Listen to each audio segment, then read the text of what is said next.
All right, I will say hello and welcome back to another episode of All About Balance. And today I am joined by the rug of Ireland, Mr. Sean Sheehan. Sean, how's it going? Not too bad. I'm similar sort of type of muscle and size as Rug A Rug, hundred percent, actually, and the same fighting ability, just raw natural talent. raw strength and aggression. That's what when you think of me, it's strength and aggression. That's I mean, exactly what you think. Yeah. if anyone's listened to the podcast, I think actually it's probably fair to say that that's about right. Um, but yeah, anyway, how's things, my friend? You good? Yeah, I can't complain now. Do you know what? Well, it's nearly 5 o'clock here as we record this. Not to be full Irish on your anything, but there's a fine stretch in the evenings. There's been a lot of negativity and stuff over last year with good Yeah, fucking reason. yeah, yeah. But I feel like summer, not to go poetic on it or anything, but I feel like summer might breathe new life into the world a little bit, even Mm. not even into the world, into our own fucking personal world. We might get some bit of happiness out of it. Even we can pull the barbecue out and put it into the backyard, and you know, I wish there was a beach near me. We can only go within 5 kilometers, and there isn't, unfortunately. But even if you are near a beach, I can go out and do something. I just feel like summer coming will help us a little bit. So with all the vaccines rolling out now and stuff, and I'm in a positive mood now. We probably don't want to get into the whole coronavirus thing because everyone talks about that all the time. But Exactly. I don't know. Hopefully there's a bit more positivity around the corner. I mean, I couldn't agree more, really, because there's that whole seasonal affective disorder or whatever it's called, where if you don't have enough vitamin D, that it can cause like depression type symptoms. But I mean, I can't imagine what summer's like in Ireland. I'm sure it's so much better than the southeast of fucking London. But you've got blue skies and green fields and people, as you say, it just brings a lift to people, right? And I think if anything is needed outside of the times that we've had over the past year or so, it's that.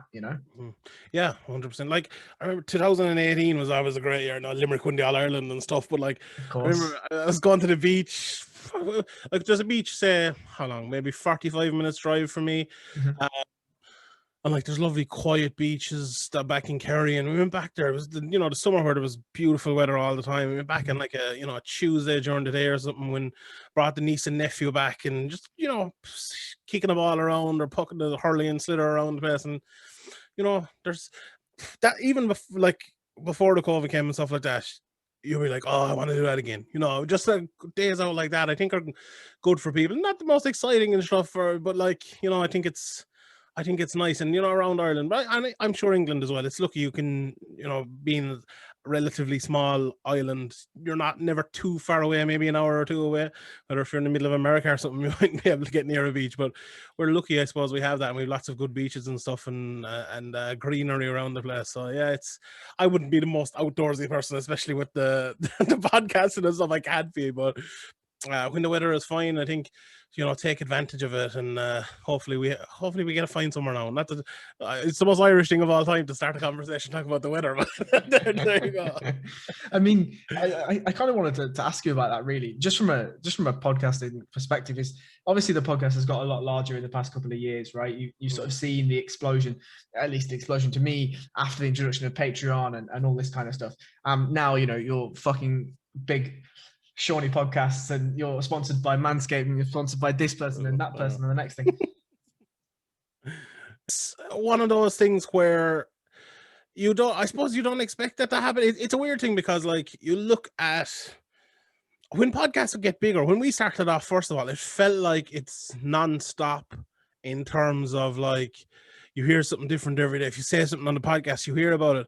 But I feel like the bigger you get, it almost slows down a bit, and people are like, and I don't know whether it's an online thing or a Twitter thing, and people don't want to say something to you in case you say something back, and then there's fucking 10,000 people, giving out to them or whatever. Yeah. But I feel like we have this core group, and especially we have like a Patreon. Obviously on Patreon, we have a Patreon group of like 50 people or something on Twitter, and the feedback from those people is great, and the feedback from people on Patreon, and when you go to events, it's not all positive, and not all negative either. But like, I feel like as the numbers grow, maybe the surprise, I think you say, is a little bit less, because I was interested. I've been talking a lot about media lately and the way to cover it, and like different people obviously want to do different things. Some people want to do a podcast and, you know, praise the fighters all the time, or be negative about the fighters all the time in the other way, or be negative about the UFC, or praise the UFC,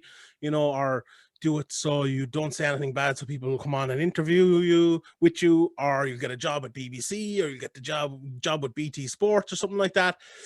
But I've always tried to have as an authentic a voice as possible. Like, why would anyone really want to hear from me apart from me telling the truth? You know, all I am is someone who's been probably watching the sport longer than other people or watch the sport, or if I haven't, maybe a little bit more attentively, or I've been able to put kind of more time into it. And that's like, I fell in love with the sport early, obviously, and it's obviously become a huge obsession over the years, until maybe the last couple of years, where it's where I think anyone covering MMA had to slow down a bit. But the point is, like, there's different ways of covering MMA and different ways of looking at MMA, and people listen to the podcast, people like the podcast, people, you know, come back to the podcast because of the authentic voice. People probably stay away from the podcast because of the authentic voice as well, you know, and they probably don't like that. They probably say, like, who's this fat fool over in Ireland talking about, you know, these world-class athletes? Like, what the fuck is he talking about them for? Which is absolutely your prerogative. And I've no problem with that. You know, if you want to do that, I'd be the same. If I don't respect someone's view, I'm not going to listen to their podcast. But we have a good amount of people who will listen to myself and Graham talking about MMA. And then over on Patreon as well, obviously, with a good few people there as well. Hopefully it'll grow a little bit more so we can keep it going. But yeah, I think that's becoming a real team in MMA. You know, you have a lot of people who are covering MMA to get to somewhere that's not covering MMA as such. You know, whether it's to go to another sport, or whether it's to go to be PR in MMA, or whether it's to go to work for ESPN, or, you know, as you know, UFC/ESPN, not necessarily just ESPN, but or BT Sports or BBC or something like that. So it's very hard. I think my friend Philip O'Connor always talks about to find independent media and truly independent media. I love Chad Dundas and Ben Fowlkes, and how myself and Graham started off the podcast, or myself and Andrew even started off the podcast. I wanted it to be like that. I wanted to be a truly independent voice. If the UFC do something bad, say it. If they do something good, say it. If a fighter fights brilliantly, say it. If they fight badly, say it. And that's kind of always been my prerogative. And I don't know. I feel like people do like that, because I like that myself, listening to other people's podcasts. So yeah, I don't know. It's a mad world in MMA these days. I mean, there's obviously a lot to unpick from that, and I think the first thing is I was actually going to mention Phil O'Connor, like the podcast that you two do, and the podcast specifically where they're sort of centered around how media should and shouldn't cover just everything globally, regardless of sport, regardless of genre. I think is important, because you're right that, you know, regardless of how emotionally invested you are into the topic that you're covering, that doesn't mean that you should cover it emotionally, because essentially all you're doing is you're passing across bias, and you're not passing across anything other than that. And you know, I wouldn't really call PR or whatever media or journalism, frankly. Like, journalism is what the podcast is, and it's, you know, you'll happily shit talk a fighter if they performed poorly, but in the same vein that if you're at your job, right, and you do something poorly, your manager will tell you that you've done it poorly, and there's no difference. It just so happens that your manager is a million people online watching. Now, I think the thing that strikes me the most about the way that you, and the positive things about the podcast, is obviously the one is the relationship with Graham, right? Like, obviously you guys are good friends and have been for many years, and that shines through, and I think that's really important. Now, obviously on Patreon you have the ones where you're on your own, and I think probably the greatest part of those podcasts is when you pass over to yourself. That's brilliant. Absolutely hilarious. But you know, I think the other thing is you come from a mathematical background, right? Like, you have an economics degree, and maybe we can talk about that in a bit, but the way that pertains to your analysis, I find, is really, really interesting. You know, I obviously you have a vast love for the significant strike stats, and we talk about that all the time, right? But it's the way that you approach analysis, I find, is really, really interesting, and I think that's one of the reasons why I come back to the podcast. Yeah, and I suppose when I started off watching MMA, people, I always joke about jiu-jitsu doesn't work and stuff and different parts of the game. But like when I started watching MMA at first, I watched hours upon hours of like jiu-jitsu things on YouTube, like whether it's to see how a rear naked choke works or whether it's to see what the difference between an anaconda choke and a dart, which I'm still not 100% sure of. But I know one is in and one is out, but like Andrew's gonna kill you. Yeah, I know, but I watched those things over and over, and same with striking and all around MMA and all as well. And I always say in the podcast, I'm not going to be able to teach you how to throw a jab or how to throw a leg kick or, what combination to throw them in or, how to get quicker or how to get stronger or anything like that. I haven't a clue. What I can do in my brain is look at data and analyze it. So I know what a jab is. I might know how to throw it. I might know how to teach you how to throw it. I might be able to throw it myself, but I know what it is and I can look at it. And if I see a jab being thrown in fights for 10 years or 12 years every week, and I see where a jab works from a certain position and it doesn't work from another position, or it works before a certain shot, or it doesn't work before a certain shot, or works after a certain shot, or doesn't work after, that's the sort of mind I always have. I look at stuff like that, analyze it, and it's not, I don't think I do it purposely a lot of the time. Sometimes I do, especially when I'm watching, say if there's, Jersey Rosenstruck's fighting Cyril Gagnon. I haven't actually done it much, but if I went out and I watched a fight of Cyril Gagnon and then I went to watch a Rosenstruck fight and goes, okay, this guy throws a leg kick and this guy always catches leg kicks. So if he throws a leg kick, maybe he can catch it and take him down. Something like that. So that's where I think my brain kind of gets around MMA, and that's why I do my analyzation of it. Now, I'm no Dominic Cruz, I'm no, I'm not Firas Savvy or anything like that. And what I think I always am, and what I see myself as is someone who can explain what happens from a fan's perspective, as someone who isn't a highly trained athlete. There's a step up from that where you have Dominic Cruz, who is the highly trained athlete, who can explain it very well to fans and to fighters and to everyone. But I do what I can do with my skill set, and I try to do it as best as I can. Some people don't like it, some people do like it, and that's fine as well. But yeah, that's always kind of the way I've been.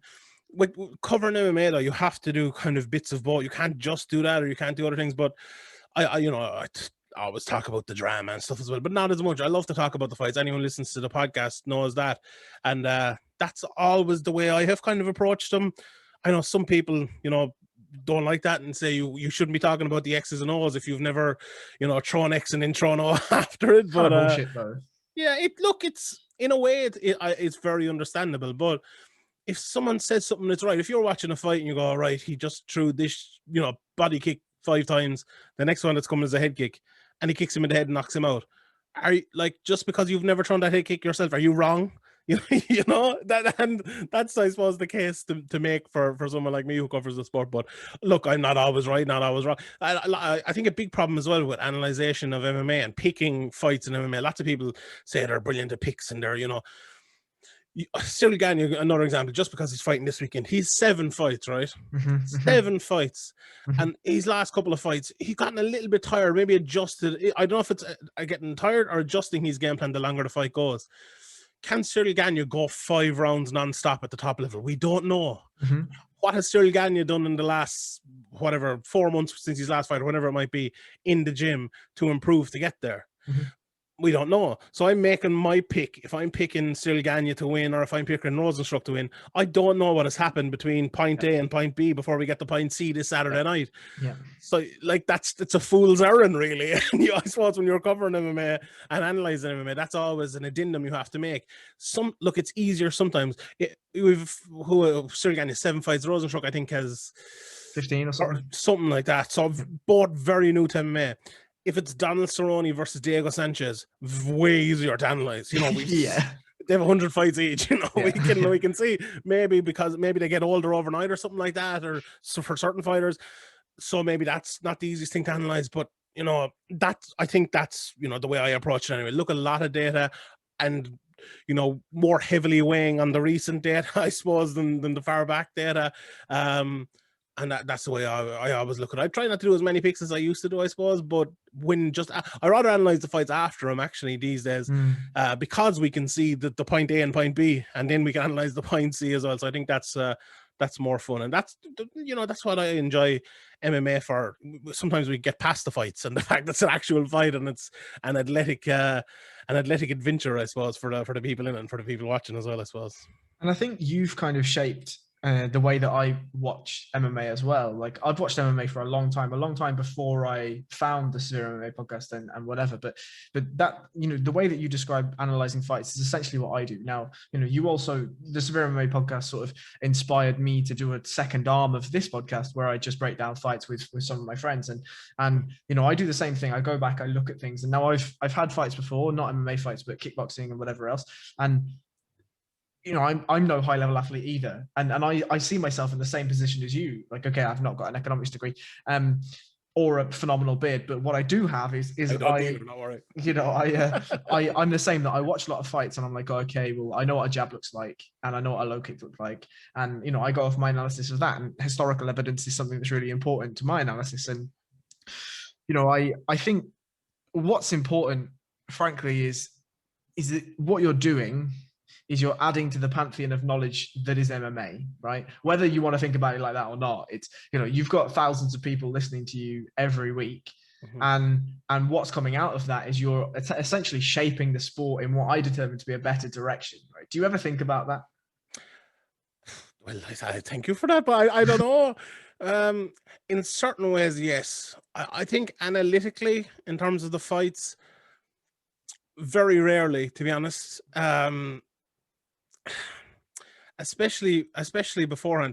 The one time recently, I suppose, and it wasn't me, I had Dan Hardy on the podcast. Oh yeah, fuck me, talk about an analyst. Jesus Christ. And he said the leg kick straight away. Yeah. And I asked him about the southpaw versus southpaw thing, which I suppose was, I give myself credit, it was a good question. And then the leg kicks didn't come out of it. And in the space of a 2-minute conversation as part of that interview, when I only had 10 minutes, we told you exactly what was going to happen in the fight. So if someone listened to that and heard it and didn't watch the fight and go, this is exactly what those lads said. So in that situation, yeah, maybe. I think in other ways more sometimes, just in terms of like suggesting a fight, or, even I'm not so much the podcast, even like tweeting it and saying this is the fight that should be made. And then, it's happened things before. That there was a whole season of The Ultimate Fighter, which was a tweet that I sent out and said, do it this way. When what division was it? Was it the 115-pound women came over from Invicta or something like that? And I was like, they should do a 16 tournament and, whatever. But anyway, judging as well, especially. We'll talk about judging. We talked about the last time. Yeah. Look, not to blow my horn on here, but like, I feel like me getting Ben Cartledge on the podcast has changed the game a little bit. And I know he's been on other podcasts and done other things himself, but I don't think there's been anyone as loud as me roaring before. And I think that happened, and I get annoying, and people unfollow me all the time because of it and stuff. But that's my problem as well. When I see something like that is completely logical, when you look at it and have the correct information, and there's people talking about it, and they have the wrong information and they're looking at it illogically, that annoys me, and I have to try to fix it in a sport that, like, MMA is a sport really that started with 2 pieces of information to, we have this, jiu-jitsu works, kickboxing works, boxing works, we put them all together, see which one works, and they all thought individually that their one worked until we got the answer. MMA, to me, like, its birth was from getting the answer to that question. And obviously, the end answer is being well-rounded is the answer. But we always have strived to get an answer to questions. Whereas with judging, it feels like nobody was looking for the answer. It feels like people didn't want the answer. It feels like people weren't even asking the questions, and that's what really annoyed me. And especially when they're out there and so easy to find. So, if you were to that question, the odd time with fights, changing maybe the narrative or changing people's way of thinking, outside of the podcast sphere, I suppose. Inside the podcast sphere, maybe a lot, but And then on Twitter with maybe fighting on the fight, matchmaking and stuff like that. But with the judging, I think that's probably in recent years anyway, that's probably the thing that comes to mind first of all, that has kind of been changed directly, I would say, from the work we've done on the podcast, especially and it's more down to being cartilage, I suppose, than me.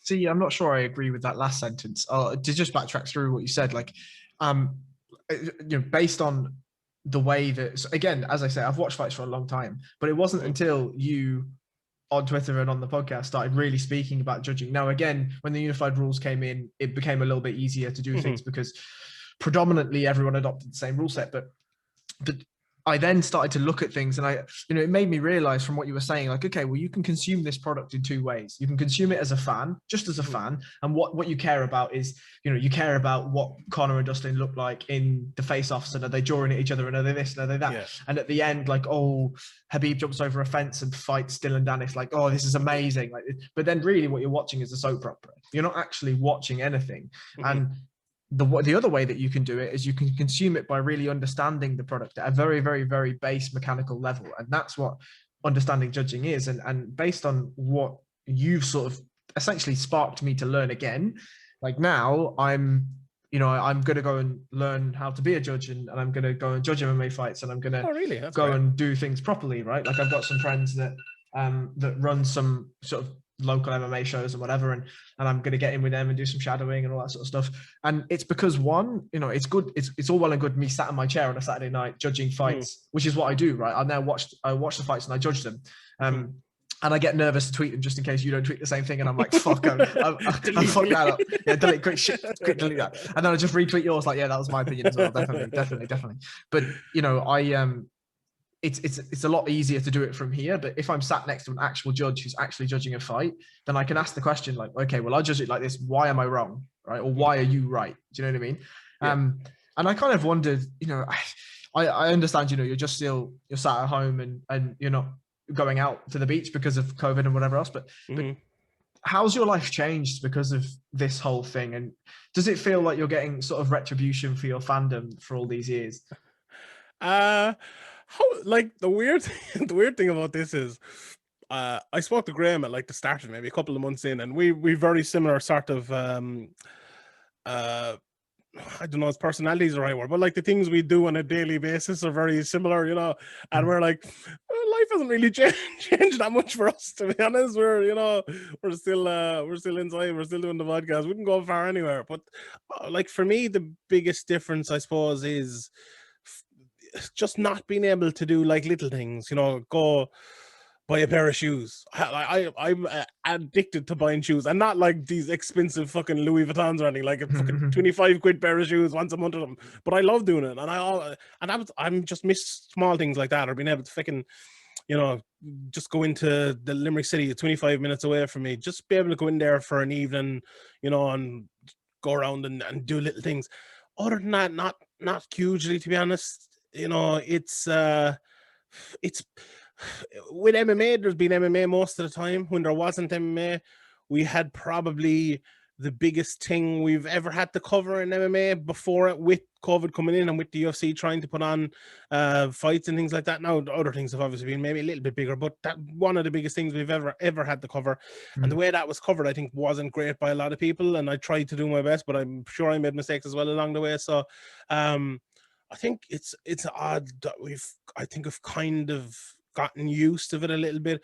I was in the shop actually the other day, and I had my obviously mask on and everything, and I was like, I was up to the counter and it was warm inside there. I was like, oh, I'll just pull down my mask, and I was like, oh wait, I can't pull down my mask. The mask was actually like a bit of clothing, like I'd pull down my hoodie or pull off my jumper or something. It was weird. I was like, oh wait, no, there's a reason I'm wearing this in here. So yeah, like I don't know, I haven't struggled with it mentally too bad, I don't think, to be honest. Do you not think that's because you're so fucking busy all the time? Yeah, maybe. Look, I actually struggled more mentally with MMA and with the UFC. Yeah, I hear that. Those 26 events in a row or whatever it was coming up till after Christmas. Nuts. I didn't want to ever see another MMA fight again at that stage. Like never. And then we had like the 3 weeks off or something. And now I'm actually as probably into MMA as I have been in, you know, years, maybe because of that bit of a break and stuff. But yeah, it's like, yeah, I think you're right in terms of like being busy, but also covering MMA kind of shapes you to be in the house, and it shapes you to be busy all the time, and it shapes you never to have a weekend off, and you know, everything like that. So yeah, I suppose not the best answer in the world for me, but how have you found it? Me, I mean, so I'm kind of, I work in IT 9 to 5, right? That's my actual job. But I'm kind of used to being sat in front of a PC. What I have found is that I'm sat in front of a PC way, way, way longer. Because obviously I do all my podcasts through here at the moment, whether that be fight breakdowns, whether that be actual podcasts like this one or whatever. And I think working from home in my actual job is no different to working in the office, frankly. You know, I'm connecting to the same machines, I'm doing roughly the same tasks. It just so happens that I'm at my house rather than anywhere else. I think I certainly did struggle mentally just with not being able to train. You know, that's a massive outlet for me personally, and not being able to do that for Jesus. I mean, in between the lockdowns, there was, you know, we were allowed to do some training, but for approximately a year and a bit, like I've basically not been able to do anything. You know, I do jiu-jitsu most of the time, so you know, coronavirus and jiu-jitsu just aren't friends in any way, shape or form, you know, and you know, I'm nowhere near professional level or anything like that. So I think the lack of physical movement and that sort of release of, because the other thing about training is it's another outlet for learning. Do you know what I mean? And Yeah. And in the same vein, you know, you go and watch, oh Jesus, what's his name? The guy in Bellator who put on that really beautiful neck crank. AJ McKee. Thank you. Yeah, and that's another thing that's good about the podcast is your fucking knowledge of fights goes way back. Yeah, it's gone bad though. I can't remember half as much stuff as I used to be able to. But It used to be super impressive. It used to like rival aerials, but you know, there was another reason to watch the fights, right? If something mad happened, some mad submission, Rose Namajunas does with flying triangle or whatever, you're like, someone's getting that on Monday. Like someone's fucking getting that on Monday. So yeah, I mean, I think for sure there's been ill effects, but in the same vein, you know, in a way, podcasts like the Severe MMA podcast and others like The Bash, and not that it's called The Bash anymore, but you know, those sorts of things, they kind of get you through. Do you know what I mean? Because if you can't go out and see your friends, and I was going to ask whether you sort of thought about this as when you sit at home on your own, like do you realize the impact that the podcast has on people? And you know, like for me specifically, it's like, okay, I run my own podcast, right? I record a podcast once a week, if not twice a week, and then you know, I still look to the Severe MMA podcast because it feels like you and Graham are just the lads. Do you know what I mean? Yeah. Like a group of friends that I'm like, oh, let's see what Sean says about fucking Reza Madani, or whether we're going to see a Dada 5000 reference in this podcast, or you know. Do you realize the impact? Do you know what? I used to before, when Andrew was on the podcast with me, more than now, because Andrew, that's our guy. You know, he would. I remember we got a lovely letter from someone in, or a letter that no one typed it out and sent it, but like an Instagram message or something from someone in Australia or Canada, I think maybe, and they're like, you know, I'm away from home. No, you know what? It might have been, actually. I don't think it was. No, but it was like, you know, I'm away from home and I never get to hear Irish voices, and you're the only Irish voice. And I was like, Jesus, you know, to bring a tear to your eye, kind of, and that way it would. And for me, though, when I got into MMA, I never ever thought about money or anything like that. I never wanted to cover MMA. I covered MMA because I liked MMA. You know, there was kind of a shortfall of it in Ireland. I never really wanted to cover Irish MMA, but then Graham kind of got me on board. And, you know, one thing led to another, and I got to where I was. But when we started the Patreon, I think my thoughts on the podcast change a little bit, because I'm like, if you're giving me $5 a month, and I know it's okay, $5 a month is not a lot, in fairness, but like, I want to give you value for money to do that. I don't want to put out a shitty product. You know, and we want to put out a shitty product before. I wouldn't, apart from maybe the first 30 episodes, so they were shitty. But after that, I don't think it was that shitty. But like, I want to have a podcast on Sunday, every Sunday, which we have had probably, I don't know for how long now. I want to do a podcast every Tuesday, every Wednesday, every Thursday. That's 3 additional podcasts. That's what, 12 a month. and there's going to be at least another 3 or 4. So you're getting like 15 podcasts a month, then the 4 main podcasts. So you're getting 19, 20 podcasts a month for a $5. That's not bad value. So like that's insane value, really. That's my mindset. I'm like, I want to make this value for money for every single person who signs up, you know, and that's since we signed up for Patreon. I think it's coming up on 3 years now. It doesn't feel like that. It feels like 2 years, but that's been my kind of mindset. It was actually funny there the other day. We were talking in like the group and about, you know, the lads and talking about different podcasts and the way some people like change the way they do the podcasts and, you know, become maybe less genuine or, you know, because maybe they said something and the fighter said something to them or a manager said something, they change the way they do it. You know, I look at that and say, right, if I'm going to do it the right way, I want people to hear the right things that have to be said at the right time. And it was funny. I always remember I was having an argument with one of my friends before. We used to always argue, not in a bad way, but like about soccer and different things. He was a Liverpool fan and I was a Man United fan. And I remember I think it was me. I'd like to take credit for it, but I think it was either me or him said, I'm just saying things the way they are. And then I replied, no, you're seeing things the way you see them. And I think that's a great sentence for podcasting in general, especially for my podcast. I say things the way I see them, right? Maybe you don't like that. Maybe that's, you know, maybe I'm saying them the wrong way. But like, that's where I feel I give value to the people listening.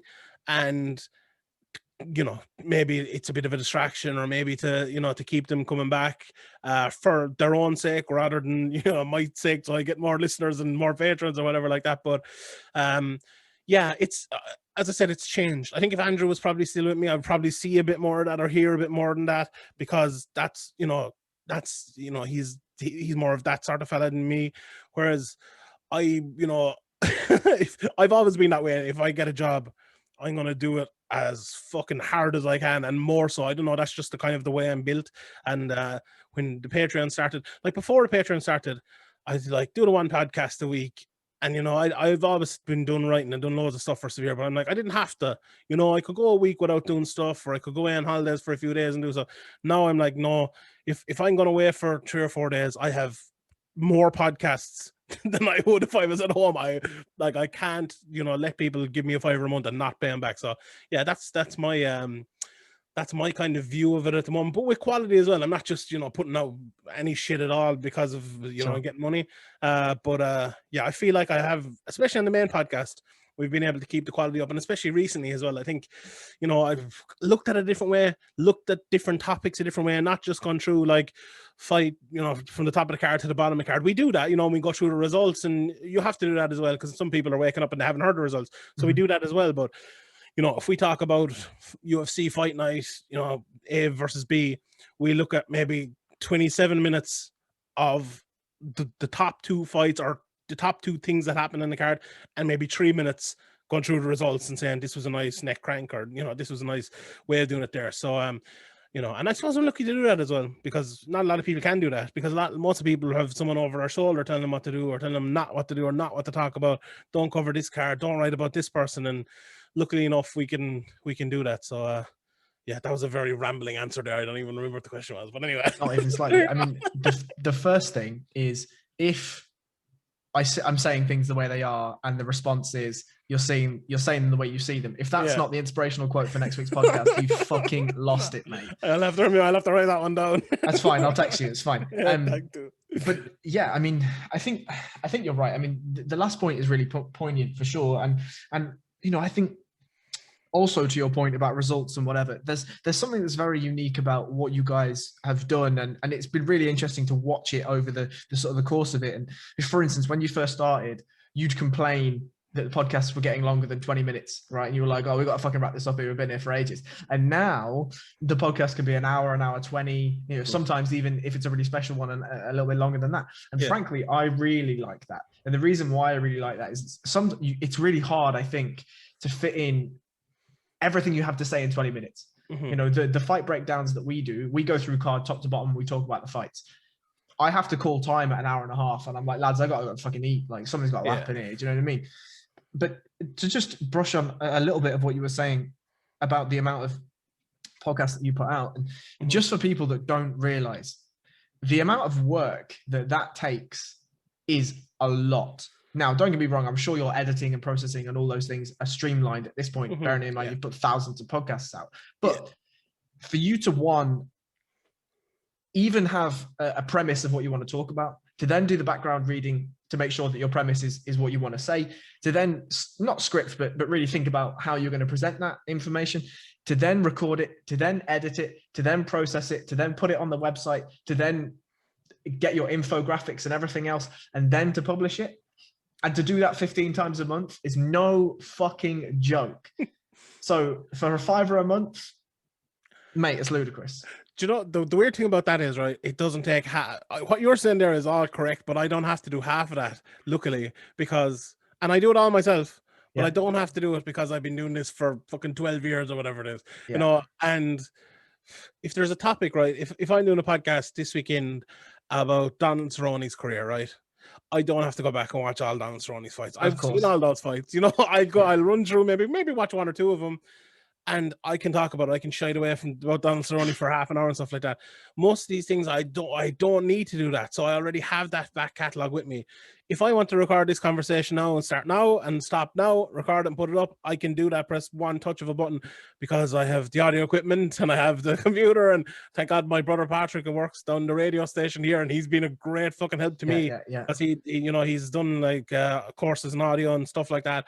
So he's been fantastic. I'm lucky to have someone like that. But you know, I think if, right, you asked that question there, and it's, you know, or put that point forward, and don't look at me, right? What there's two things to look at. Look at me and the way I record podcasts, and, you know, I get a podcast out pretty quickly, or a video or whatever, and then look at the radio station since COVID hit, or the television station since COVID hit. Look at their setup. Look at the way the audio flashes back. Look at their microphones, and they're talking into the back of the microphone like this. And, you know, Daniel Cormier looking in, fucking talking in here. Like, it's just reckless. Like, it's recklessly bad. And look, I made all those mistakes. I think I was saying on the podcast this weekend when we started off, for like 5 episodes of the podcast, I had a USB microphone plugged in, but I didn't have my USB microphone like selected on my laptop, and I was just talking into the laptop, and I was like, "Oh, hello," and it was like, "What? Why is it not working?" And it went on for ages. But, you know, trial and error. The 300 episodes of the podcast this week. That's the trial and error, I suppose, and how I am able to streamline it. But yeah, look, I'm being easy. So there is a lot of work goes into it. There is the main podcast.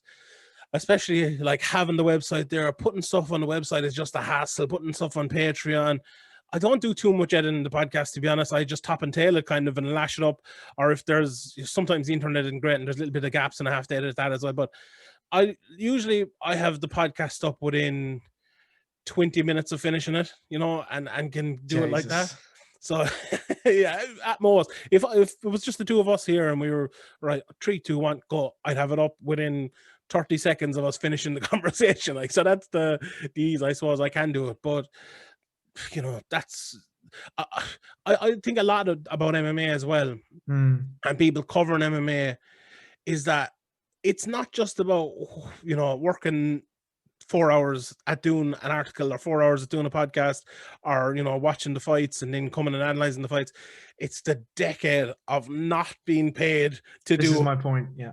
You know, to get there. It's, you know, people always talk 10,000 hours, and funnily enough, Graham was talking about it. It's 10 years since he did the documentary, the 10,000 hours documentary on Paddy Hewlin and Owen Roddy. Like, the amount of work he's put in, and other, you know, Andrew McGahan up until a few years ago, and myself and other people as well is huge. And you see Ian, you know, I'm delighted you had him on the podcast, because he deserves it. He's done great work over the last while. He's a fucking great man. Yeah. So yeah, it's that, and that's how you get there. Like Ian, I told him when he started off, and I tell everyone, they come to me like, I want to cover MMA, I want to write for Severe MMA, I want to do these things. I'm like, well, if you want to do that, send me an article of you know, there's a breaking news story tomorrow, right? Whatever, there's going to be a breaking news story tomorrow. We know it. Someone's going to get cut from the UFC, someone will fail USADA test, someone will get injured, there'll be a fight out.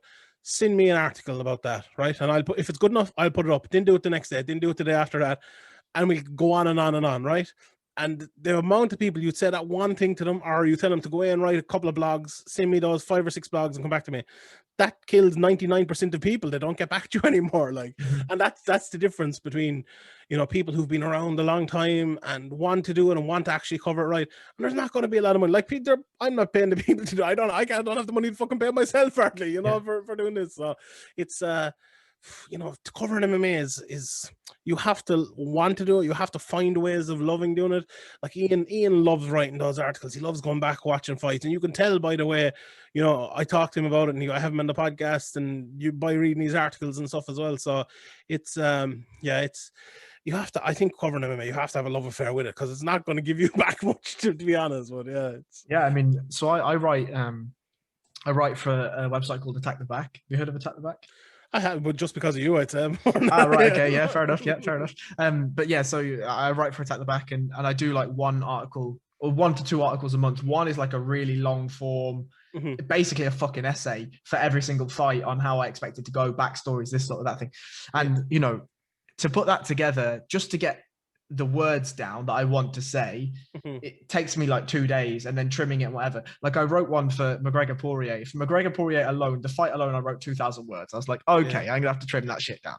And you know, like that, as you say, like for Ian, I love Ian's articles as well, because they're clear, they're concise, they get exactly the point that you want, and he puts his points across. Like for me, like it's a slog, but it's a slog that I enjoy for me. And as you rightfully say, no one cares that I write them, probably. I mean, I don't know how many people even read them, but for me, it's enjoyable for me to write them, and that's why I do it, you know? It's probably similar to the podcast. That's how you learn as well. Like before I ever did a podcast, I think for about 3 years, I wrote a preview article for every UFC fight night and a review article after it. And not even after, during it. After every fight, I wrote probably 200 or 300 words. Like I was probably writing upwards of 5,000 words a week just on the events themselves. Like that's how you learn. That's how, like, it's funny. You write an article about fighter A and he throws 10 leg kicks in the fight. You know, you mightn't realize until you write that down, you know, 3 times about that guy fighting in a year that, oh, he throws a lot of leg kicks, doesn't he? You know, the last time I wrote about that, I was writing about leg kicks again. That's how you learn. That's how you get people to recognize you as well. And yeah, like you're doing that, and Ian does that as well. I think it's a good way of doing it, because like Graham always says it as well. I think it's like if you and things like that. Okay, they're opinions in a little bit in a certain way, but a lot of it is like putting the factual information out there. That's how I think if someone sees you and you can correctly put the factual information out there, they will respect you more, and then they'll want to see your opinion on that factual information, or on, you know, information that you can maybe debate on. So exactly. That's how, you know, I did maybe start a different way, but that's how I kind of grew that people cared about my opinion. That's how Ian is doing it. That's how you're doing. That's how, you know, that's how to do it right. There's some people like these days, I don't like it. I call them the SEO boys. They're like they come in, and what they are is they're computer specialists. Basically, they know what to write in the headline to get people to look at it. They haven't a clue about MMA. They don't really care about the fights. They want to be in part of the drama, and they want to get people, you know, to look at their Instagram and stuff like that. And that's all well and good. And, you know, I'm not opposed to that either. I put out funny tweets and jokes and stuff to get people to look at them. And, you know, I've always been a messer like that anyway. But like, you know, the MMA, especially when I'm covering MMA, I don't write as many articles anymore because I don't like writing them, but doing podcasts and stuff like that, it's all MMA all the time. And it's, you know, I think that's, look, some people want to see the drama. Some people want to see those articles. Some people go on MMAdopes.com every morning and look through every article, you know, and see it there or whatever. I was going to say an actual website. Yeah, don't do that. But yeah, some people will do that. But some people want to see, like, you know, actual information or, you know, analysis and someone's opinion on it. And I think the way to, you know, develop people caring about your opinion is to do it that way. So yeah, MMA is a very interesting sport, I think, to cover, but also a very interesting sport to kind of be a fan of, because there are so many vices. And, you know, Cub Swanson said this thing the other day about having 3 MMA fights to cover MMA. It's the most hilarious thing ever, because there's so, and you know, I could see why he's saying it, but because there's so many people actually covering MMA who are not really covering MMA. You know, you have people like fucking Ari Hawani and Luke Thomas who do it for a full-time job, and you have people like me who do it, you know, maybe not as a full-time job, but full-time, you know, and do it every week and every day. And then you have people who like started watching MMA 6 months ago, and they got, you know, credential to a Bellator or something like that, and they're a journalist. That's the one that annoys me most. You've been writing 4 articles, and next thing you're a journalist. You know, I still don't call myself a journalist. I hate it. I've never ever called my. You probably will find somewhere as a joke, but I've never called myself a journalist. I think, like, I respect that too much to just go around throwing that around willy nilly. So, yeah, it's an interesting sport to cover, I suppose. I mean, completely off topic, I guess, but bearing in mind that all you do, not all you do, that's not fair to say, but a lot of the time that you put into a day is centered around MMA. Like, who are you outside of that? Who's Sean Sheehan outside of MMA? If MMA ceased to exist tomorrow, God, I get a lot more sleep. Yeah, that's for sure. I don't know. Like, I've always loved sports and all different types of sports. Like, when I was young, I remember around 15 or 16, I got mad into cricket. I loved cricket. I watched Brian Lara getting 400 in, where was it? Antigua. Or, I watched in Antigua, was it? Yeah, I can't remember, but against England anyway. And I love that. It was against the English, right? Yeah, no, actually, I shouldn't be saying this. No one muted. I supported the English cricket team a little bit. I love that team with, you know, Freddie Flintoff and Trevor Giles and Marcus Trescothick and all them. Like, I was a huge cricket fan. I could tell you every cricketer in the world. And I probably still would be watching it, apart from the fact it's on at fucking 11 o'clock in the morning. That doesn't meld with MMA at all. So I don't really keep a track of it at all now. And, you know, I love hurling. I love soccer. I love different things. And I think I would always be maybe not covering them, or maybe not, you know, having a Patreon with them, and probably just doing a normal thing and a normal job and just watching them, or maybe have a podcast or whatever that was like 3 people listening to it, and probably me being 2 of them or whatever. But yeah, you know, I don't know. What am I suppose outside of MMA, during the pandemic, that's a hard question to answer, I think, because like, what are you outside of of the online world now? Before that was I think we always talked about, and like, oh, people are becoming more online. I think this has really escalated that, even because you know, we could get out, I could go to a match, or you know, go and do a bit of shopping, or go and do a bit of whatever. But now it's just you're stuck in all day, you're watching a bit of sport, you're watching MMA. I think I've become more into sports and into MMA than I have been before. And yeah, it's an interesting one. Like, if MMA was taken out from my life, I think I'd love it for about 6 months or a year maybe, and then I'd be kind of sad that it was gone, to be honest, because I deep down, you know, and on the space of it, or on the surface of it as well, I do love MMA, but sometimes it can get a bit rough. But yeah, I'd like to hope I could cover something else, or I could find another niche in sports where I could go and I could do a podcast and could talk about it and things like that. But MMA is definitely the easiest to do that. As we mentioned kind of before in the last question you asked, it's like anyone can kind of pick up a microphone and you know, pick up a laptop and do a podcast. And look, it's a different story, okay, getting an audience and getting followers and getting people to listen to you and things, I suppose. But you could do that with anything else as well. It's going to be a lot harder, I suppose. But yeah, to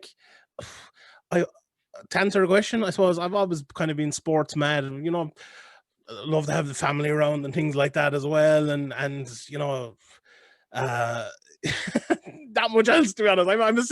I'm a simple enough old fella, to be honest. Now, a bit of bacon and cabbage, a few spuds, bit of soccer on the television, a few fist fights on the weekend, and the love of a good lady, and that's about it now. I mean, it sounds like a good life, mate. It is, yeah, simple enough, you know. However, I'm going to challenge you slightly. And for a man that loves sports, where the fuck did economic degrees come from? That's a fucking harder question. Well, that economic degree kind of came and went, to be honest, because like, so I'll take you back. When I was in school, I was like, right, I always had a very mathematical brain, and you know, to be honest, economics, I don't know. Having studied economics, I don't think, you think about economics, maybe you think about numbers and stuff like that, but I think economics is more bullshitting. And I think that helped me more with the bullshitting than anything else. I think numbers are my economical studies anyway have kind of always been a byproduct of it a bit, or a small part of economics. But it's like, I remember when I went into an economics exam once in college, and at a certain point I just kind of stopped giving a shit about it, to be honest. And I went in and I bullshitted my way through a full exam that I had not studied for and got like a B or something. I'm like, this just tells a story about economics, really. That it's one of those things as well. It's not how it is; it's how you see it. Times, and you can argue anything. And other parts of economics, especially in school here in the Leaving Cert in Ireland, it's one that you can just learn off, and it's very easy to get a good mark on, to be honest. So that was for me. With maths, it was a little bit different. I always had a brain for maths. In school, I loved maths. I hadn't the greatest teacher in the world of maths, and I still did okay. And then I went to college, and certain parts of maths I absolutely loved, and other parts of it, like, statistics, I absolutely hated statistics, because, as I said earlier on when we were talking about MMA, I've always been kind of data, but data that's kind of, you can see right in front of you in this second, whereas statistics are like, you throw the data into a formula and then it comes out like another set of data, and it's like, well, like, that's, I don't know. I like data you can kind of see in front of you, or like, I like it. I'm very I love equations. I think like A plus B equals C. When this happens and this happens and this happens, and statistics always annoyed me, to be honest. And I think people hide behind statistics a lot, and I like use them to their advantage and stuff, inside and outside of maths and outside of fighting as well. But yeah, so to kind of roll back a second, I in college, or in school before I went to college, I was thinking about doing a couple of different things, because I always had a mathematical brain. I was thinking like doing, being an actuary or something like that, or an accountant maybe. And then I was like, do I really want to do that? And I was thinking maybe I'd be a teacher. And I was saying, right, so I'll go and I'll do maths and economics. Maybe I could be a maths teacher, maybe be an economics teacher. I heard that there was a shortage of maths teachers in Ireland at the time, or worldwide maybe. So I was like, grand, I'll go and do that. So I went, and I realized very quickly that I didn't really want to be a maths teacher, and that I didn't really want to do anything with maths, to be honest. But I was in it then at that stage. It was funny, in first year in UCC, where I went to, you have to do 4 subjects. So I did applied maths, Java, something like that, some computer programming. And what else did I do? I can't remember. I did something else anyway. And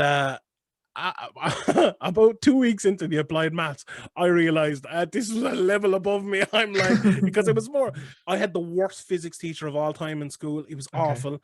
And this was more physics than it was maths. So I'm like, I'm going to fail this. I have to get out of this. So I went out and I changed to Celtic civilizations, right? Which is basically Irish history. And not Irish history, Irish like myths and sagas. And the way the book, it was early Irish myths and sagas, was about like Cuchulainn and all this. Now, I would not remember as much of it as I would have back then, but I loved it.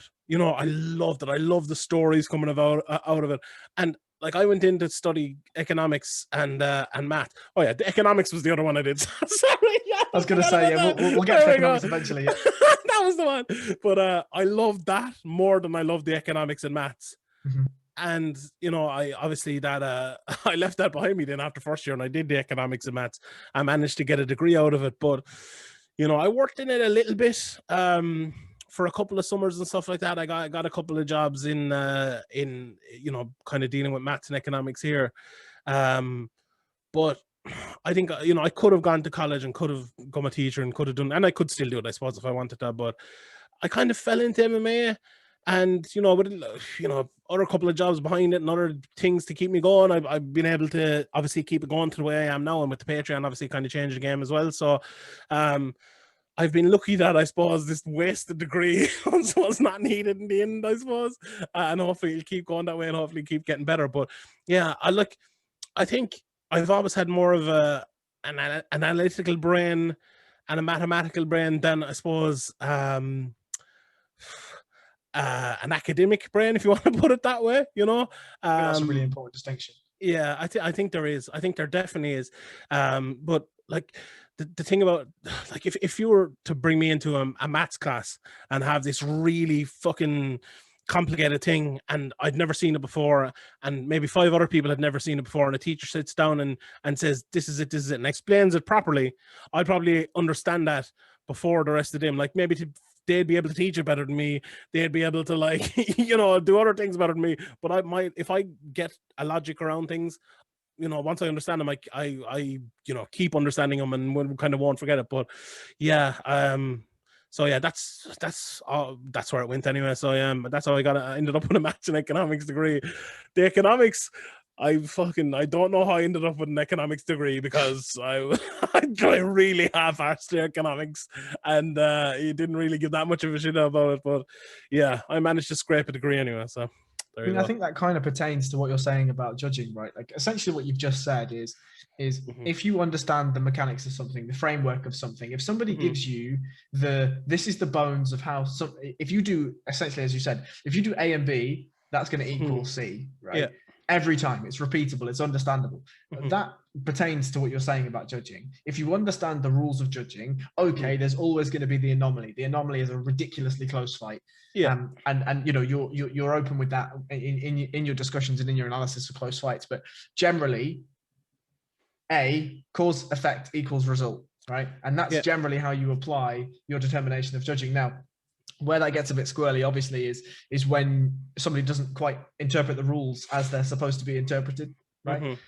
And that goes into whatever else. But I think, first of all, I think you'd be a fucking phenomenal teacher. That'd be hilarious. I think maybe some Celtic myths and sagas with Sean Sheehan is the next podcast. That's the next podcast. That is the me next. just reading a book. Yeah, forget Dan Carlin's hardcore history. We're doing Sean Sheehan's Celtic myths and sagas. That would be fucking phenomenal. But I don't know. It feels. I just want to. I think I've just thought a little bit about what you were saying, that people have sort of regressed during the lockdown and whatever, and I do feel like it's definitely accelerated sort of this intrinsically internal culture, right? As you said, it would be difficult for me to come over. I say difficult. It would be more difficult for me to come over to Ireland to find a meeting place for us to sit down and do a podcast face to face. But it's a lot. It just feels alien at the moment to even say that. Do you know what I mean? Yeah. Like, do you ever? I was watching a film the other day and 2 people shook hands. I was like, oh, what? Weird. It was weird. It's just odd. And it's weird. If you ever want to come, I have a man cave out the back there. We could do a. Oh yeah, we should fucking talk about the man cave, because I tell you what, I feel like I'm incredibly invested in your life. It's really strange as we're fucking talking, because I remember when you first posted about the man cave and it was literally just you and Patrick. You took a photo inside it and it was like bare, and you look at it now and it's phenomenal. There's projectors, there's posters everywhere, there's sofas, there's mini fridges, there's all sorts of shit. Like it's brilliant. I need one of those. I can't do that in a 1-bed flat in London, but I need one of those. You're pretty nice there behind you. It looks man cave-ish enough now. Look, this is just my living room, mate. Oh yeah, that's a pretty cool living room, I must say. Thank you. I actually had a plumber here today trying to get a radiator into the man cave, because like I'm not in the man cave now. I'm in at home in the spare room doing this, but it's I hopefully, if I can get that done, if he doesn't come back to me tomorrow and go, oh, this is $2,000, I'd be like, hopefully I'll be able to do the podcast in the man cave from now on. So yeah, it's kind of cool. Yeah, like we added on like a little bit of an extension years ago into the house, and I'm like, oh, we have a garage and utility room and stuff, and then we had another room as well. I'm like, fuck it, let's just rather than just throwing stuff into it or it being a garage, just kind of make it something nice. Yeah. And I know Patrick only lives down the road from me, like, so he's always around, and he's a great man for building stuff and carpentry, handyman, but very good at everything. And we put it together for half nothing, to be honest. I think at the start it was like €900 I put into it or something in the space of 6 months maybe. So it's not like I'm just plucking €900 out of somewhere. And it's obviously I've added bits since that with different painting it up and doing different things. And my projector blew up one time. Well, not blew up, but just stopped working. So I had to get a new one and stuff. So but yeah, it's pretty cool. And it's cool. The other day I was inside with my girlfriend inside there, and we were just sitting down. I was like, oh, it's like the cinema. It is. Like, exactly what I was gonna say. Because we haven't been in there in a while, because it kind of gets a bit cold and stuff, and we're like, we leave it now for the winter. But I went in there the other day and I'd stuff thrown around there and kind of cleaned it all up and just made it normal again. And so we went in and watched the film and it was like, it's good to have a cinema and stuff. Like, I feel like if people, I obviously everyone's not as lucky as me to have a spare room just to do it, but it's like, I don't know if we can create something like that in our lives, a getaway. I know lots of people, even it's harder for me because I've no kids around, or easier for me, sorry, because I've no kids or anything out there, but that I know of, yeah. But it's a good old getaway to get out there, and it's a bit of crack anyway at times, even playing a game of PlayStation or watching a film or an episode of Grand Designs out there or something, it's brilliant. Yeah, I mean, Shawnee's PS4 shares of incredible FIFA goals have been littered all over Twitter for a long time. Yeah. Well, the PS5 now. Anyway, I got the PS5. Yeah. So. Are we gonna get that rematch with Danny? Listen, I messaged him before Christmas, and I'm like, I have the new Xbox, I have the new PlayStation, I have the PS4, I have the old Xbox, whichever one you want. I have FIFA 20, I have FIFA 21, whichever one you want to play on. And he was like, right, we'll do it before the end of next month. And that was, I don't know when it was, it's October, November. So he's dodging me. That's all I can say. He's dodging me. Are we saying that he's ducking you? Is that what we're saying? Oh, 100%. Yeah, he is ducked out of it. Wow. Just completely ducked out of it. I have him shook. I think he realized the last time I got into it too much. I was being, the comedy guy. I was doing commentary over it. Danny was staying quiet, concentrating in the game. Yeah. He won 1-0 with the dodgiest goal ever in the 87th minute. Yeah. Everyone knows. I think anyone who watched that game that time knows I was the best, but was the better player. So I would destroy him. And it was on Xbox as well. And I think I had the Xbox 2 weeks. Never played it before when he played. I've been a PlayStation guy my whole life. It's mad different. Yeah. The difference in consoles, mad different. The new FIFA on board of them is like a completely different game. It's way different. It's completely and utterly different. Yeah, but yeah, I like the new PlayStation. I like the old Xbox was better than the PlayStation 4, but I think the PlayStation 5 is better than the new Xbox. So if anyone's thinking of buying one, go for it. I've not played with a new PlayStation 5 yet. I've still got PlayStation 4, but the controller's unbelievable. Really? Yeah, it's like it moved the controller. I know it's always vibrated, but it moves, and then the back buttons like R1 and R2. Mm-hmm. Say if you're in FIFA and you have the ball coming out of the fence and you want to press R2, you can just press it like normal. If you're taking a shot on the edge of the box, it's harder to press, so you have to push it down harder. It's like, I think it's called haptic feedback or something like that. So it's literally the button gets harder. It's spring loaded, and the spring goes like in and out in different parts of the pitch when you're under more pressure. So it's unbelievable. At the start it's a bit weird, but after a couple of weeks, you kind of get used to it, and it's really really cool. So yeah, I mean, I used to play Call of Duty semi-professionally. So really? Yeah. Yes. I just, so you were saying that you threw your college degree into fucking economics and maths. I threw my college into Call of Duty 4. It's funny. I am you might be one of the best Call of Duty players in the world. I am one of the worst Call of Duty players. I remember I was so bad in college. We used to do this thing where we'd play I play against my friend, and you have to shoot each other, hide around and stuff. And I was so bad at it that we used to go on snow and put me in a white outfit. So that didn't even enough of it. I am the worst at shooting games in the world. I'm just awful at them. My nephew, he played against me once, and he's really good on the Xbox, and he just killed me with just laughing in my face, beating me on the Xbox. I'm like, no, let's play a game of FIFA here and I'll whoop you. But yeah, it's oh god, Call of Duty, it's worse. How'd you manage to get into playing semi-professional Call of Duty? So I mean, it's the same as sort of MMA. We just kind of fell into it.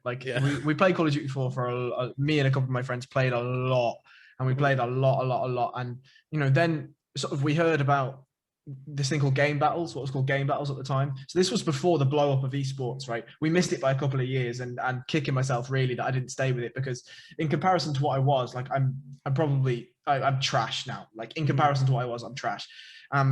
But back then you basically put a team together, and then you'd log on to game battles, put your team name, and then it would match you against someone similar level.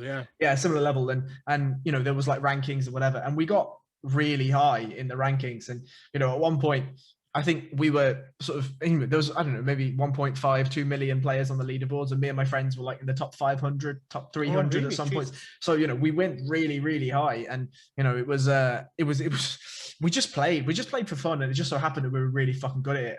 And you know, as I said, we didn't stick with it because we had GCSEs and mom wanted me to get a job and all this stuff. But yeah, if I had stuck with it, I mean, Jesus, I probably wouldn't be doing a podcast on MMA. I'd probably be streaming for 10 hours a day, hopefully earning millions. But you know, aren't esports one of those things? Maybe it's easier for you to understand it because you were part of it for a while. But like, I find it very difficult to like get, and in the same way I don't, because I remember when it was funny, I got the PlayStation Now, and Heavy Rain was on it the other day, and I downloaded it. And I remember my friends used to play Heavy Rain. I used to kind of watch them playing it for like hours on end when they were playing. I was like, oh, it was kind of fun watching it. And that's what other people are doing now, just on like a huge scale online, I suppose. And it's no different to watching MMA. Yeah, it's like when you watch MMA, you're watching somebody that's ultimately extremely skillful do something. Yeah, it's true. It's the same.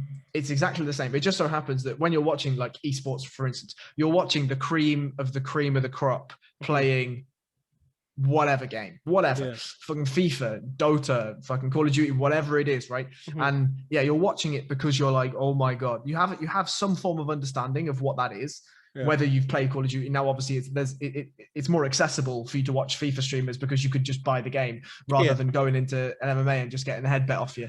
But you know, like you can have, there's an entry, there's like a rite of passage that's really easy for you to get to, and I think it's really interesting and really easy when you come across somebody and you understand the skill level. Like for me to stream now, if I was streaming, I'd be useless because when I play, I have to be quiet. I have to focus on the game. I have to be in the game, right? Whereas, and this is how you understand these guys are ultimately skillful. Because on one screen, they've got the game, and the other screen, they've got like a Twitch chat. And they're chatting to everyone, having regular conversations, and just murdering people left, right, and center. Like, yeah, unbelievable. Unbelievable. I remember one time, I used to love playing Tiger Woods golf. And not like, you know, played a couple of times a week, maybe in college and stuff like that. And for some reason, I was really good at it. Everyone come into the house, any lads, I used to always beat them. And I'd like to say the same about FIFA, but they probably argue me. But in Tiger Woods, it was true. I remember one time, I know we got like, that was before fucking Wi-Fi in college. We got like a big long Ethernet cable and we hooked it up and we played online. I don't know, maybe it was a new PlayStation, but I remember I was playing online anyway. And I went on and was like, oh, let's play against, you know, some people online. I entered a game with like 4 people or 3 people, you know, playing like a 4-way or whatever it's called. Got absolutely destroyed by each and every one. I was like, wait, I thought I was good at this game. And there's like these 5-year-olds fucking in Japan or somewhere just absolutely destroying me in Tiger Woods golf. So I'm like, oh shit, yeah, it's just a different, it's crazy as well. Like even in FIFA, like when I play online, I'm just like, oh, I think I'll just keep this. And like the last FIFA, I think I played it to the top level on I always play career mode just because, you know, you throw it on. For me, games have always been kind of, and I always put on a podcast and play the game kind of in the background. I'm not taking it too seriously. I rarely play games where you have to have the sound up and stuff like that. I just kind of play it to relax, maybe in the evenings, or you know, to get through a podcast I have to listen to or something like that. So, yeah, I wouldn't be the best in the world at them, like, but I FIFA is all I really play, to be honest. I like to play a bit of Formula 1 game as well, but absolutely horrendous at it. I got a new golf game there recently. It was on the PS Now, and I'm still pretty good at the golf, so it's not too bad. But yeah, it's a mad world. Like I think the world is changing off. Like even if look at esports and look at things like freaking TikTok and things that are just huge, you know, and obviously very different things, I know, but that like I find it hard to grasp sometimes why they are so huge, even though like I'm pretty closely connected to the internet and social media and new different things like that. But it's the young people today, you know, back in my day you wouldn't hear any of that. But yeah, it's a crazy kind of world. And like esports, at least with TikTok you can understand. Like Instagram is the one I find hard to understand. I hate Instagram with a fucking passion. At least TikTok, it's funny, you know, some of them, and a lot of it's like 16-year-olds, and okay, it's not funny, it's stupid, but there's some funny things on it, and you flick through it, and you know, the way we always kind of flick through a timeline on Twitter and stuff like that. I think it's, you know, I understand TikTok, I think, better than Instagram.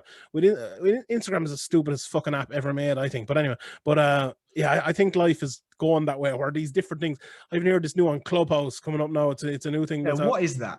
I'm not sure. I like applied, to be honest, there the other day, and you have to You have have to like an apply. invitation. Yeah, you have to have like an invitation.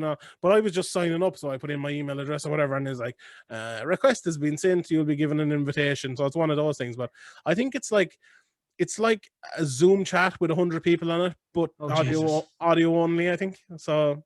Yeah, I think that's what it is. But I don't know. Everyone's been talking about it recently. There was actually another thing I was looking at. Barstool Sports were talking about it the other day on the rundown. It's what's it called? So it's basically the NBA have teamed up with this company that sells highlights. So if you want to see LeBron James and he gets a slam dunk in a game in 2009, you can buy that highlight, and it might cost you 50 quid or something. And every time you put it on Twitter, it'll say content owned by Sean Sheehan. And if someone else wants to put it up, they have to put it up as well. And it's like a kind of a baseball card. So, okay, 100 other people could put it up or put a screenshot of it or a screen recording of it up, but you have the original one and you own this recording. And if you want to sell it down the line, if someone wants to use it on their podcast or on their TV, they'll have to buy it off you to use, or a TV show, they'll have to buy it off you to use or something like that. So that's a new sort of thing. That's very hard to kind of get your head around, because you can just say, well, I can just go on YouTube and watch that highlight or whatever. But it's a different way of thinking, I suppose, and a different way of doing things. And there's going to be a lot of that over the next few years, I feel like, and a lot of different social medias and things that we will have to get our head around. Yeah, I mean, it's kind of in my job to know this stuff, right? And I think you're absolutely right. The monetization of data, the monetization of clicks and whatever has been apparent for a little while, but is only getting more and more and more apparent. You mentioned your SEO boys earlier. Like the money of the future is in that kind of avenue, right? Yeah. The digital streaming, and I don't mean digital streaming as in like fucking Tidal and whatever. I mean the digital revenue streams are coming from people giving their data for money, and that money is then determined by ads and whatever else.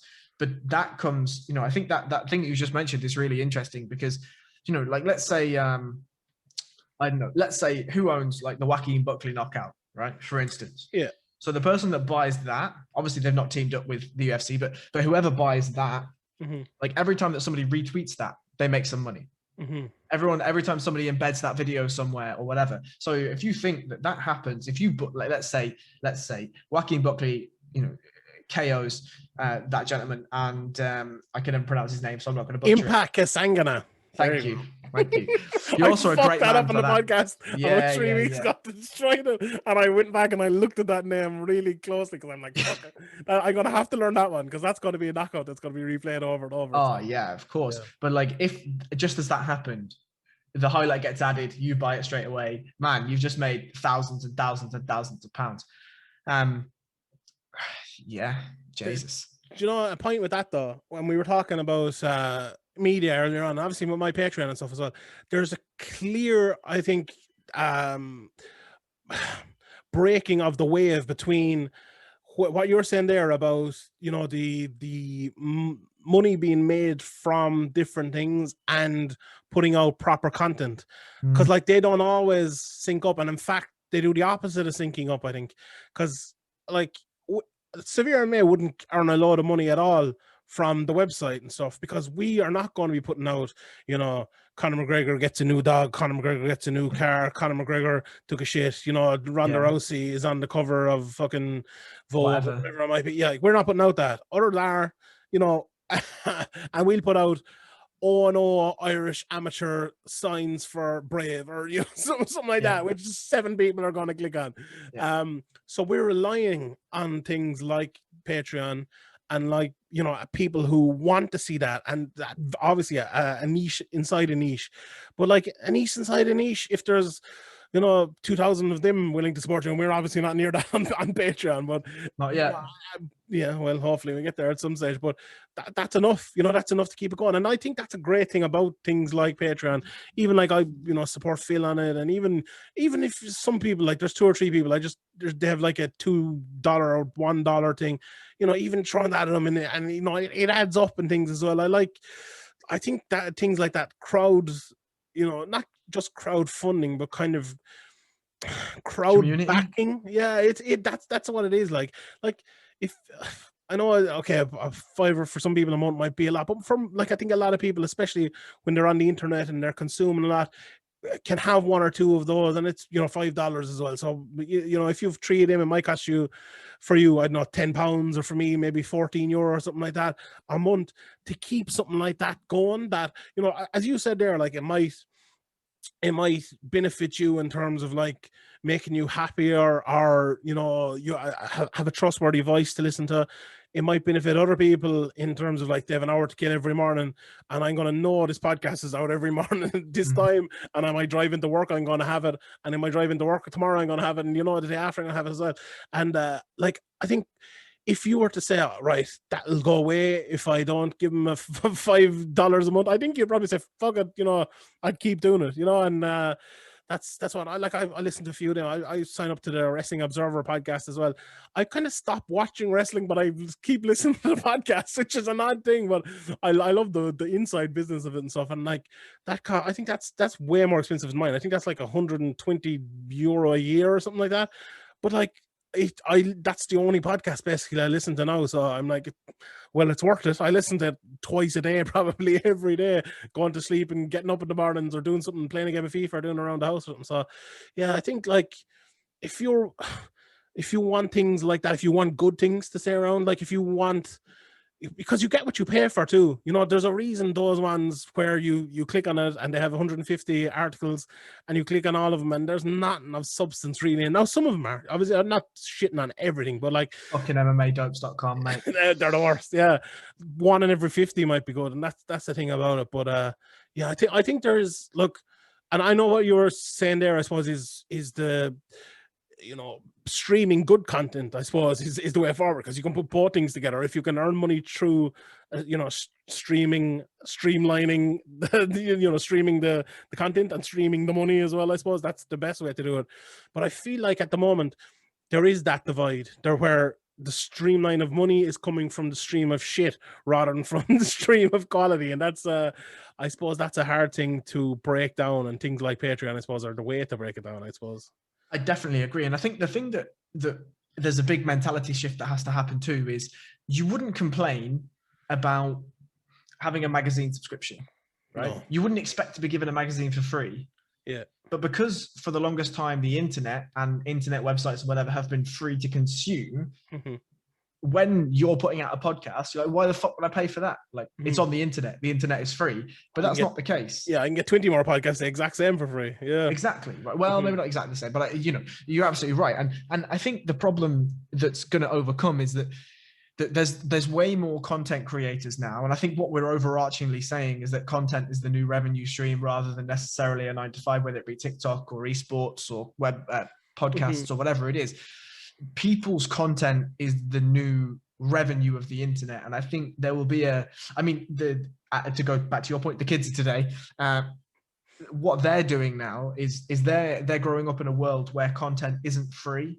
And that, I think, is a big culture shift. There's another thing as well, though, that I think is a very important point. And like Joe Rogan has made this point before, but like, if you're looking at someone, say, what you consume is MMA podcasts, right? And that's, you like the personalities in MMA, whoever it might be. And you want to hear what they're saying. Let's say you're a comedy fan, right? And my favorite comedian, one of them is Billy Connolly, right? Right, shout. Let's say Billy Connolly, everything Billy Connolly has ever done is now immediately put behind the paywall, right? And I'm going, but like, there's loads of comedy for free on the internet.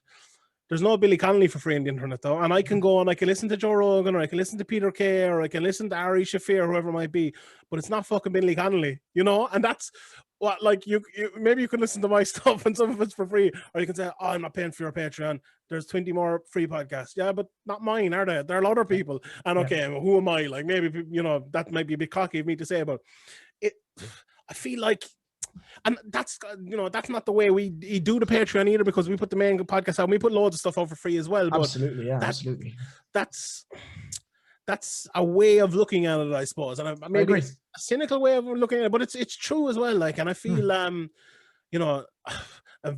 being in MMA and covering MMA is like there's two things about it, because you can't be too. you have to be very cocky about it in one way, and you can't be too cocky about it in the other way. Because every time I put out a podcast, I have to tweet it out, and I have to say, I'm honest about it as well. If it's, a shitty podcast, I'm like, oh, here's the new podcast. And if it's a great podcast, I'm like, this was good. This is a great interview. This guy said this, and I'll ham it up or whatever. But and you have to do that. So you have to be your own promoter and everything like that as well. But you also have to kind of take a step back and go I can't go too overboard, and there are other people doing it, and there are other people doing things, and you don't want to put it too far down people's throats either, and you also don't want to get to, and I suppose the whole crux of the way I try to cover MMA these days is doing it the right way. And doing it the right way maybe isn't putting out fucking 20 podcasts a month. You may, and okay, I suppose I get around that by doing different sorts of podcasts all the time. So if I was doing the same podcast all the time, it's funny. I was listening. A friend of mine sent me anything by about TalkSport over in the UK, and it was like Simon Jordan and Jim, whatever his name is, and all I could think of was they were arguing about something, and I was like, every morning these lads have to come on the radio, and they have to find something new to argue about. It's like. That must be very hard. That must be very I rarely ever get a thing where I need to do a pod. This week, right, on Wednesday, I had nothing to do, right? I had no podcast. I had no interviews lined up. I had last week I had Farah Noon, and I have another thing for next week that I was supposed to do this week, but I kind of half forgot. So I'll leave it till next week. So there was nothing. And then I got an email from Sean Denny. He was like, go back and watch James Gallagher versus Ricky Bandejas. And I was like, right, perfect. And in MMA, we're very lucky. I think content just kind of appears to us, and we can talk about different things and do things different ways.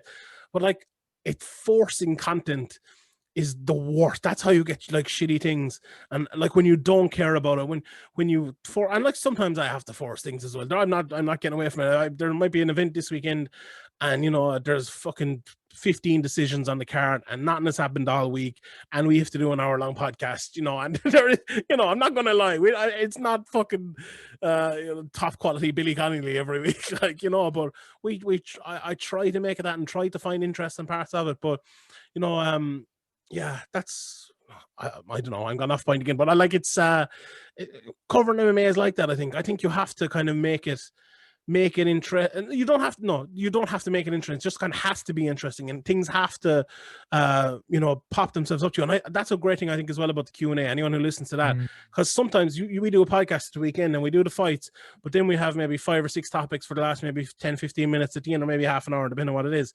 But then I get to the Q&A and I maybe do it that night or Monday to go out on Tuesday, and I have 25 to 55 minutes of people asking questions, and then if I forget this and this and this, well, it's brought up there and I have it in the Q&A and I can discuss it there. So it's not, it's just because earlier on you were talking about it must be very difficult to create new content all the time.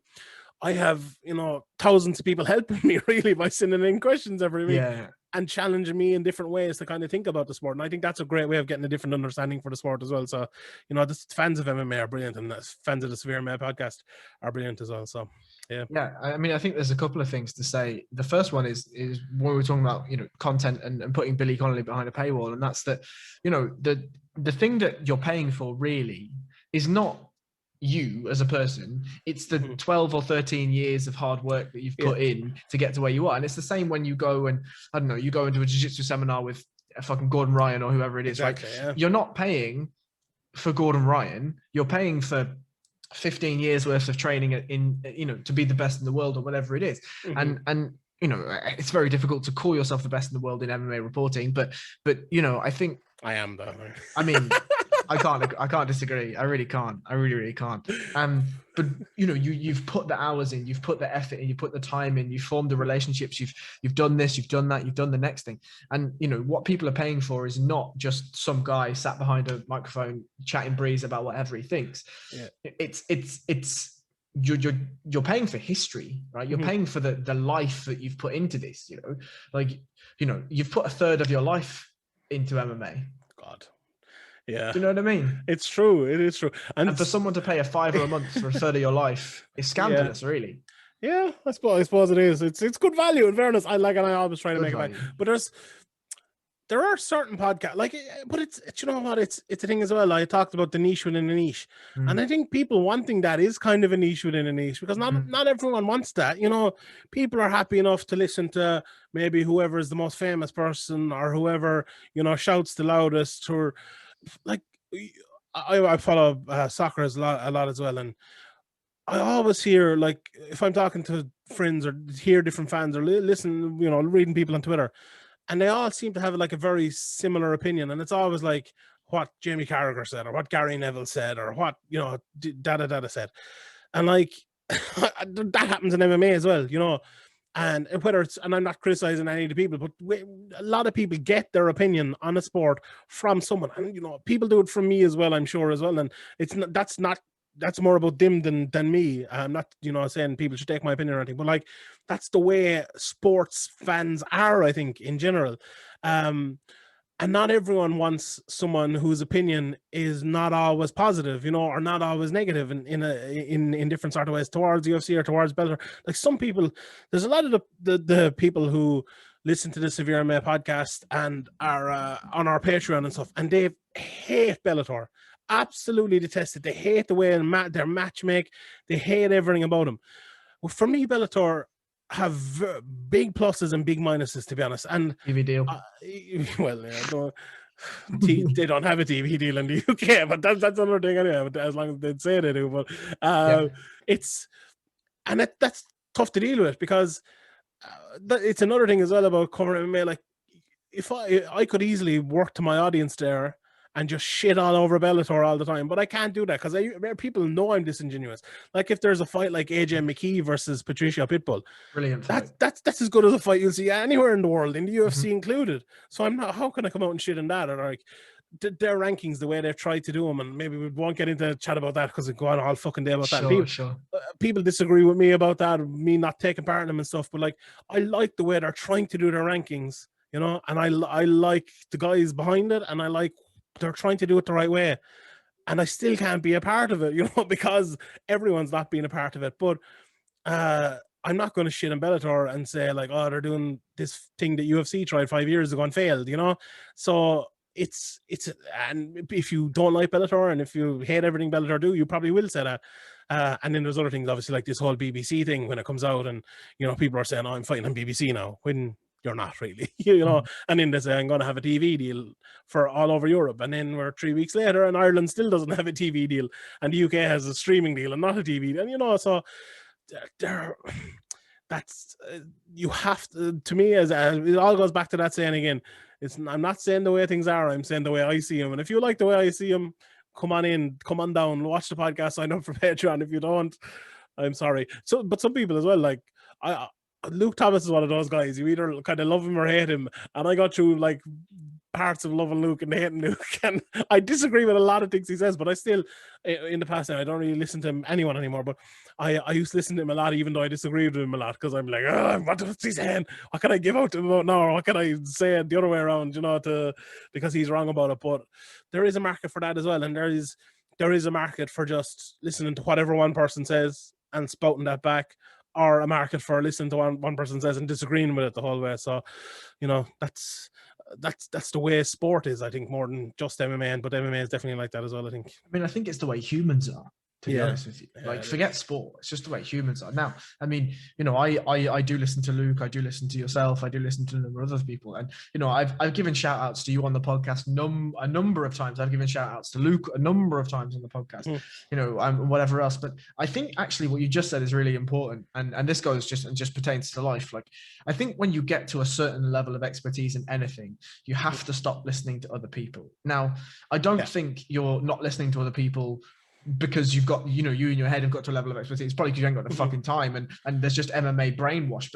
But I do think that, you know, you're right, that people will copy other people's opinions just generally in life. And I think when you get to a level of expertise like yourself, you put 10 plus years in, it just doesn't make any sense to take other people's opinions. Yeah. Like, the thing about me, when I was doing the podcast before, and I was doing one podcast a week, And maybe I'd write an article or something later on the week. So I might do the podcast, say, either Sunday or Monday during the day, and that'd be it then. And I could go and I could watch Ariel in the evenings on a Monday maybe, or Tuesday, and maybe I could listen to Luke on Wednesday when his live chat was on and other things. But now I have podcasts all week. And my main thing for not listening to other people is I don't want to listen to Luke Thomas say something on a Tuesday and then I say the exact same thing on a Wednesday, or on a Thursday. Like, and maybe that'll happen anyway. But in my mind, if I say it, I'm like, Luke Thomas said that. Am I just robbing his idea? And it might happen naturally, or I might say the same thing as Ariel, or I might say the same thing as you, or I might say, or I might say the exact polar opposite. I might say, this is a great fight, and you might say, that's the worst fight. It makes no sense, But that always annoyed me because I'm, some people would do that and they'd listen to my podcast and they'd go out on their own podcast and say the exact same thing as I said, as if they came up with it. And every time I did that, I'd be like, John Jones, I want John Jones to fight Derek Lewis, and Luke Thomas came up with that idea, or Ariel came up with that idea, or Harry came up with that idea, whoever it might be, and I always had to say it because, that's the kind of way I was brought up in MMA by Graham and everything like that. Yeah. But, so that's the main reason I've kind of cut out. Time is also another thing as well. And, there's a lot of bullshit in MMA and a lot of bullshit talked about MMA, and I'm very specific in what I want to hear about MMA. So, yeah, I hear a bit about MMA from Dave Meltzer and Brian Alvarez and the Wrestling Observer podcast, which I listened to, which I mentioned earlier, but they do it in a different way, I suppose, and a way that I've kind of tried to copy a little bit when I'm kind of given the results, kind of. I think it's a very interesting, even this might be a little bit inside fucking MMA podcasting, but like, when you're given the results of a fight, it's very easy to say, I don't know, let's say we'll make up something. Cyril Gane knocks out Jairzinho Rosenstruck in the third round. Possible. Yeah, very possible. So I come on the podcast on Friday and Sunday and say, it was a back and forth fight. Cyril Gane took him down and landed a couple of shots of ground upon, was over in the third round. Whereas if Brian Alvarez was doing that, he'd be like, so the story of this fight was there was nothing but takedowns for the first 2.5 minutes of the fight, and then he got really tired.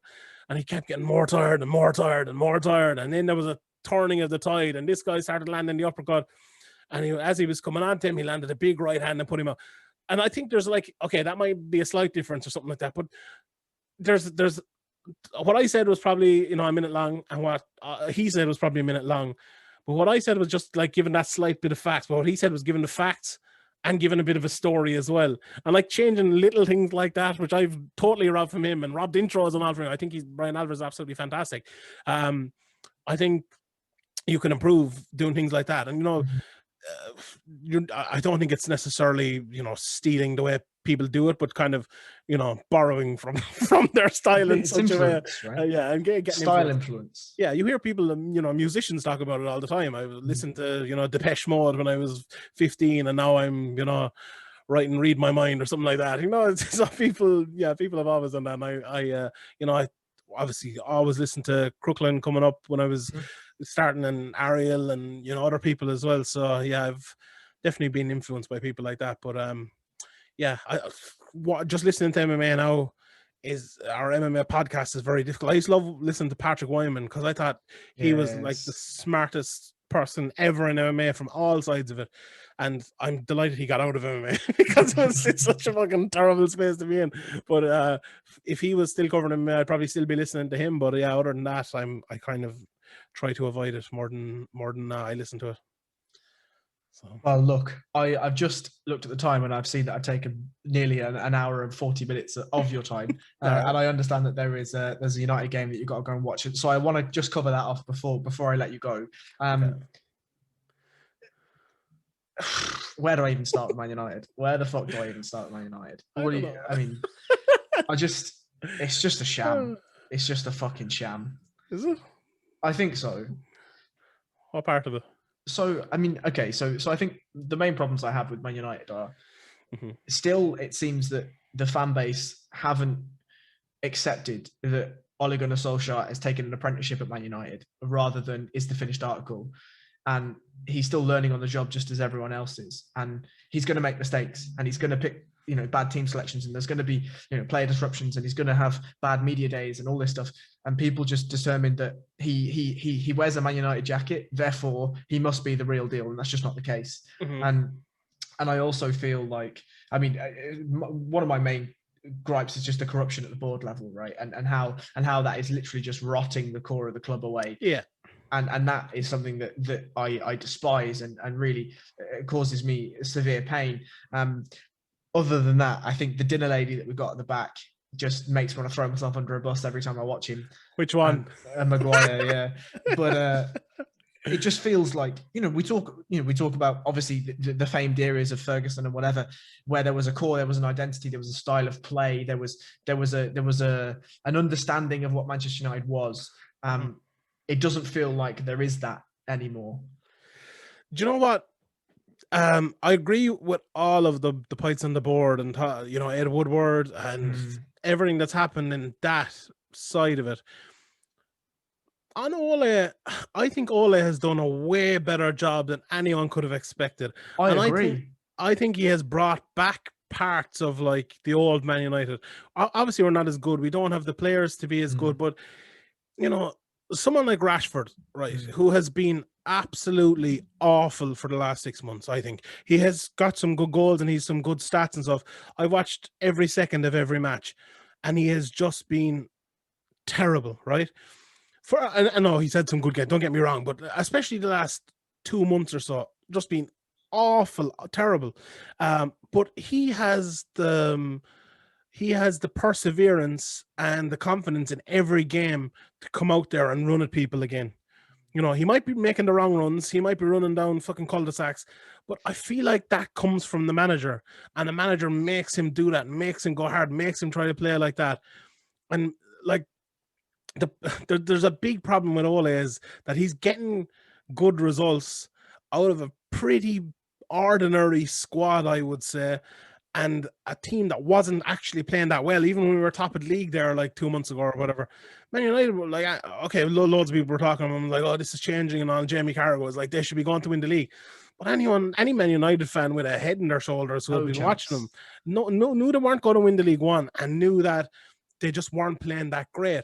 There had to be a big turnaround from the front three to start scoring goals. Like, Rashford has good stats, but for a long period there, he didn't score much. Martial has about 4 goals all season, and Greenwood had an off patch. He's coming back. I think he's going to be a fantastic player, but he hasn't scored that much this season at all. Now, Dan James is playing a bit better the last couple of games as well, but I feel like Man United are missing too many big players and too many big positions. Like, a lot of the problem, I was actually talking about the England team there yesterday and about Gareth Southgate and where he's going to play all these great players. And the problem with that is, like, I think Phil Foden is one of the best players that's been produced in the world in a long time. This guy is a different level, I think. I don't think they can get Phil Foden into their team playing Jordan Henderson and Declan Rice, 2 holding players. So, Liverpool have gone all year about Van Dijk being injured and ruining the whole team because they have to move the centre backs back. I think for England, if they're playing 2 holding players like that, like Man United playing 2 holding players like we are, it's kind of destroying the whole team. And what's the reason we're playing 2 holding players? It's because our centre backs aren't good enough, and we don't have one good enough holding player to play that position by himself. I think McTominay and Fred have both been fantastic this year, especially McTominay. I think I gave him a lot of shtick there a few years ago, but I think he's a Man United player. I think he's very, very good and underrated now as well. But Lindelof is an abomination, useless. He was good when he came for a while, stone useless. Harry Maguire, he's just not. He's a decent Phil Jones. Yeah. Van Dijk came, right? And everyone was saying Gomez is really good and Matip was really good. But without Van Dijk alongside him, they wouldn't be really good. And what Lindelof needed is a Van Dijk, not a Maguire. And what Maguire is not a Van Dijk. Maguire needs a Van Dijk. If Van Dijk was alongside Maguire, he'd probably look good as well, So Man United need a great player alongside Maguire, and Maguire will look a lot better. Like, Wan-Bissaka is a fantastic defender. I think he's improved a bit offensively as well. Luke Shaw has been absolutely superb this year. He got a load of undue stick for the last few years. He was not half as bad as people were making out, but he was an easy scapegoat. Then Solskjaer has to sort the goalkeeping issue.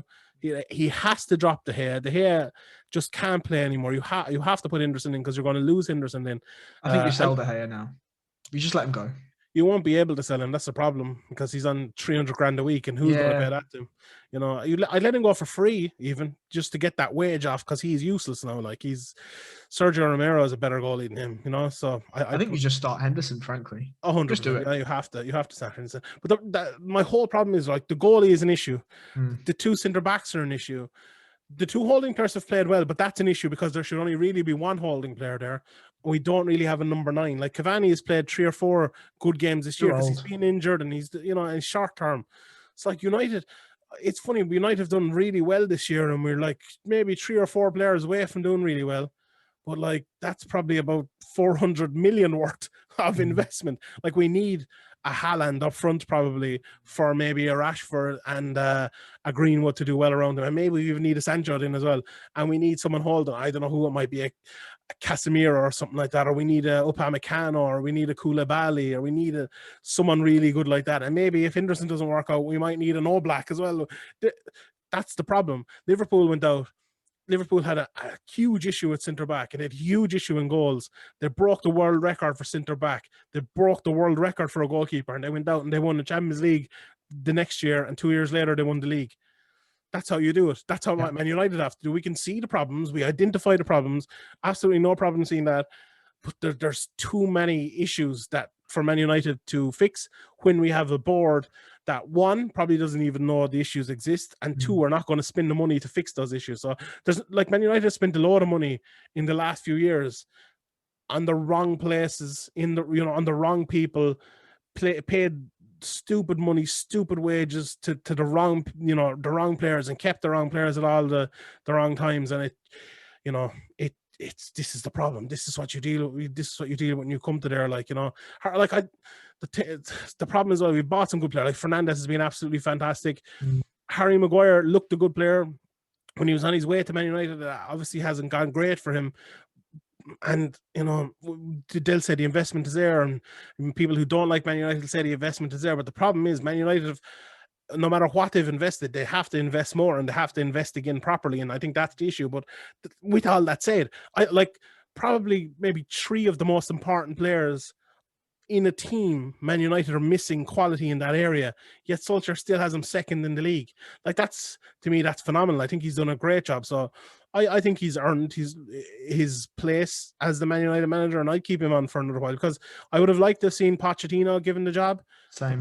Now the fact that he's gone, I don't, Allegri's out there, and, there's who else? I don't know. Maybe there's another few people out there, but I would let Solskjaer have the job and spin big in the summer. I think look, the first thing I do is I buy a centre back to put in there with Harry Maguire, someone who's big and fast. And, Sergio Ramos is going for free. I know he's like 34, 35, but he'd be the perfect guy. He could go a bit mad. He could run around and stuff. Maybe he's the guy, or maybe, you invest in someone else. And I'd buy a striker, because we need a striker, and if, no matter who you buy, right? And I think Mason Jones is going to be like the future Man United number 9, or one of the top 3 players. Mason Jones, 155. Could you imagine Mason Jones packs an MMA and starts playing for Man United? Put him up there. There's a great one. But even if you buy Haaland, there's no reason the two of them can't play in a team together. Like, Man United had Solskjaer, Sheringham, York, and Cole all in the same squad, and they were all happy enough and all played well and all could play together. Okay, it's a different game these days, but people are going to be injured. People are going to be changed. People can play in different positions, and I think he's available for 75 million this year. That's a steal. You'd probably get another defender for 75 million as well, and just buy those two, and then see where we go for the next year. And I think that's what Man United need to do. They need to invest, especially in those two positions. I actually think the midfield is a more important position in the wider scheme of things, but we need to have those two positions, I think, first. I don't think we will be a league-winning team until we get, maybe McTominay can keep improving and be that one guy in there if you have a better centre-back behind him. But I really think that is a position we need someone, I don't know if there is someone actually like that, but someone like a Roy Keane, someone like a Vieira.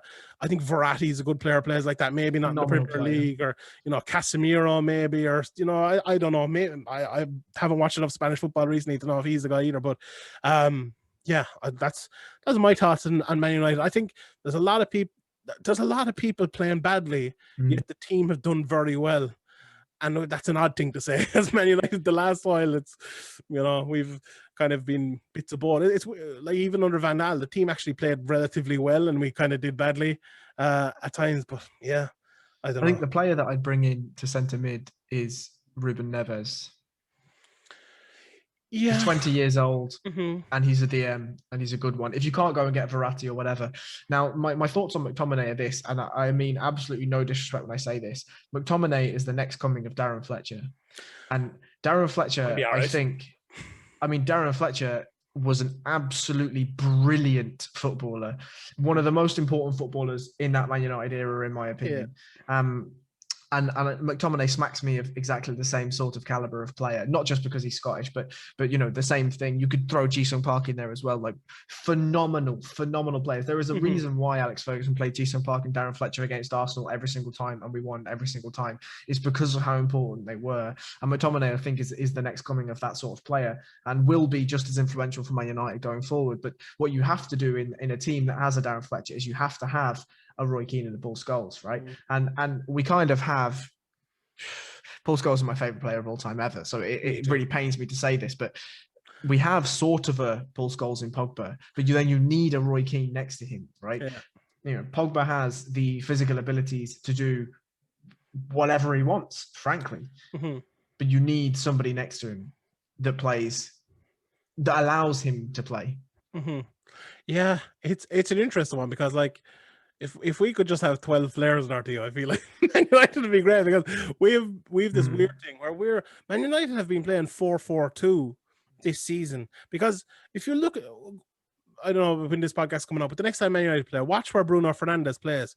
Bruno Fernandes is basically a striker. He doesn't link between like the midfield and striker. Okay, sometimes he drops off. But if you look at when the goalkeeper gets the ball, let's say the goalkeeper gets the ball in the open play, the one pressing the goalkeeper or like, trying to tackle is going to be Fernandes. Fernandes is up there with Martial all the time. And it's weird. Like we need a big problem for Man United is we don't have that number 10. Yeah. And that might be a weird thing to say, because Fernandes is, people say he's a number 10 and he's done that phenomenally. Fernandes is almost a striker. You could almost not play Martial there. Play someone like a Van de Beek or a Mata or Pogba even in there in front of the two holders, and play a better team with just the split strikers like Rashford. That's why that split striker thing with Rashford and Martial, or Rashford and Mason Greenwood worked so well in the last couple of years against Man City. Was it last year we beat Man City like 4 times in a row playing that exact thing? And I think that's why, because Bruno Fernandes is, like, you can call it a false 9 if you want, but like, it's not actually a false 9 the way Man United play it, because Man United basically playing 2 up front with one kind of roaming striker in Bruno Fernandes. So a big problem is, okay, the people behind the 2 holding midfielders are not strong enough to play 1 holding midfielder. But if we play 1 holding midfielder, where does that other guy go? Because if you put him like as, say, a number 10 in front of the holding midfield player, as like, and play a 4-4-2 with, say, Fernandes up there, you're kind of you're going to get caught down the wings. You're going to, Wan-Bissaka and Luke Shaw are going to get caught. You're going to have him and Fernandes overlapping a lot. Or if you play Fernandes further back, I think you're actually losing some of what Fernandes is. If you play like dueling number 10s or stuff like that. So it's an interesting one. Fernandes is one of these guys where I'd love to see, I don't know if there's anyone that exists, but someone who's like really good at analysing football and analysing positions. I haven't really seen much of it, because his position, I feel like people don't understand where he plays at all. And I watch it and I don't really fully understand it, because it's just such an odd position. And Martial's just kind of roaming around like a fucking headless chicken saying, I fucking hate that guy. Yeah, he's just fucking sack him off. He's a donkey at this point. Yeah, Mourinho had the right talk about him. I think get rid of him to PSG. They'd be stupid enough to pay for him. Like get Mbappe in. That's what we need. Jesus, can you imagine? Yeah, it would be brilliant, but I don't think that's going to happen. But yeah, so I don't know. Would you keep Pogba or would you sell him? Sell him. Yeah, he's been good and until he got injured there. But to me, look. It's one, a trust thing, and it's 2, unless you're going to build the team around him, it doesn't work. Yeah. And we're not. Clearly we're not, because if we were going to, we would have fucking done it by now. Yeah.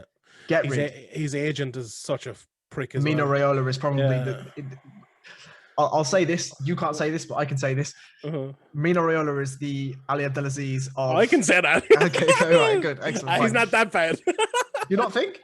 No. Mino Raiola is fucking scum, mate. Yeah, he is scum. I hate him, but yeah, I think Ali is probably a little bit worse. Fair, yeah, fair. At least Mino's getting these fighters paid pretty well, you know. Man. Yeah, I guess. I mean, Ali is as well, I suppose. But my thing on Pogba is the other thing is he's kind of stagnating at United, and he has absolutely every chance to be one of the greatest footballers of our era. I really think he does.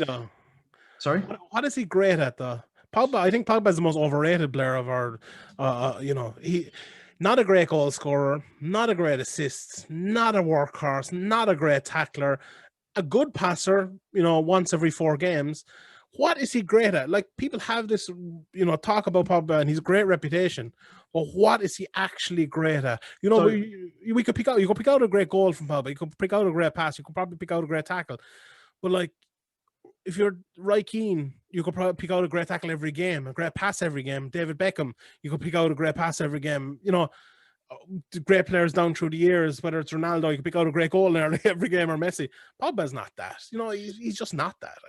I think it's really difficult to try and compare him to a Messi or Ronaldo, because there is absolutely no player like them. And obviously, if those are the A-star players, everyone else is just, a B, frankly. But, if we're doing those sorts of things, I think if you go and watch Pogba at Juve, that man controlled games. He was the pivot point of the whole team. And okay, he hasn't been able to do that at Manchester United, and for various reasons.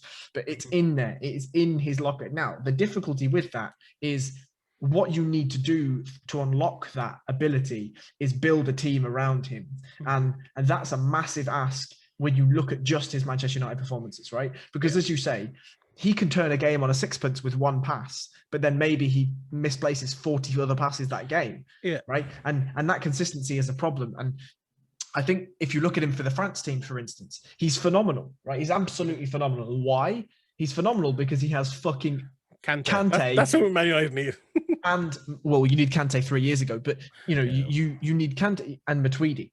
Right, in that midfield, just working, or Verratti, right? Even though he's Italian, but he'd work just as well. Mm-hmm. But having those sorts of players around a player like Pogba just unlocks him to do everything. Now, and the reason why I say that is, like, in the modern game, as you say, a Roy Keane that pulls goals are eras of players that don't exist anymore. Mm-hmm. They just don't exist anymore. Yeah, but true. Pogba is that sort of show pony, that fancy player that will play you the pass, play you whatever, the bit of skill, the knockback, whatever it is, that will change a game for you. He's that creative influence. Whereas you need the workhorses, you need the schooled players, the disciplined players around him to unlock that. And for me, I think it's just too big of a risk for Man United right now. You can't build a team around someone so unreliable. You just can't. If you're like, if Man United sign Mbappe and he comes and he doesn't play well for a while, and you think, right, we need to adjust the team and play for a full season this way because this guy is so good. Yep. Perfect. Because if it doesn't work out, it doesn't work out. But you have a 20-year-old guy who looks like the best player in the world, or a Haaland or whoever it might be, do it around him. But a guy who's like Paul Pogba, it's a shitty thing to say maybe, but he's been proven as a failure in the Premier League. Like, if someone came in and played well for 6 years, you'd say they're proven as a good player, wouldn't you? You absolutely would. If someone plays badly for 6 years, I think they're proven, or whatever, 5 years, whatever it might be. He's a proven failure in the Premier League. I like, there's no getting around that. Like, if you look at Fernandes and what he's done, he's come in. Like, there's players. Used to look at Ruben Diaz signed for Man City. Yeah. Fucking beast. Best defender in the world, in my opinion now. Just absolutely brilliant. Came in and changed that team around. I said it last year when Company went. It's like, Man City are not going to be the same. They haven't replaced them. But now they have, and look where they are. They're absolutely brilliant. Players like that can come in. You see Phil Foden coming into a Man City team, and they just look different when he's there. He's just a phenomenal player. You can, like, even Billy Gilmore, this young lad that Chelsea have. This guy is going to be a phenomenal player if he's given a chance, because he's small and he's diminutive, and in centre midfield it's tough. But that guy, From Roy Keane said it. He's like, this guy's a player. You know, the first time I saw that guy playing, I'm like, the greatest compliment I could ever give anyone is he's like Roy Keane. He is. He gets on the ball. He's brave. He passes it around. He gives the simple pass. That's the thing that doesn't exist in soccer anymore as much. But there still are some lads out there like that. And my problem as well with Man United is we're like the richest team in the world and the best league in the world, who earn the most money in the world. Why aren't we getting these players? You know, I bet you there's agents biting our hands off to take these players, and we're still not getting them. So I think that's a big issue for Man United as well. But yeah, look, it all comes back, I think, to recruitment. And you know, maybe if we'd recruited better in the last few years, Pogba would be better, and we'd have a team around him that wouldn't need to be built around him. He'd just be good in it. Because Pogba as well, when he sets his mind to it, he can play great. Like, look at him, he played in the right wing there for a few games. And he wasn't great. He did his job. He can play as a holding midfielder. He can play in lots of different positions. But I think a lot of it is to do mentally with Pogba as well. This was going to be my point. Yeah. I think that my problem with Pogba, and I've got a couple of points. The first one is I don't think we should judge players solely on the leagues that they play in, more the player that they are, right? Mm-hmm. Because there are too many variables to determine. So, you know, Pogba, if we say he's not a proven Premier League player, he's a fucking proven Serie A player or whatever it is, right? And we don't know what it would be like if he went to a Barcelona or went to a Madrid or went to a PSG. I mean, look, if you put him in a PSG team, he probably fucking murders everyone, right? Not just because it's the French league, but just because the team around him. My point there, I think, was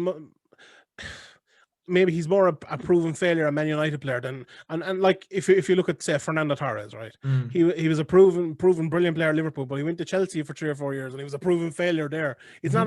My point wasn't about the league; it was more about sure. him coming there.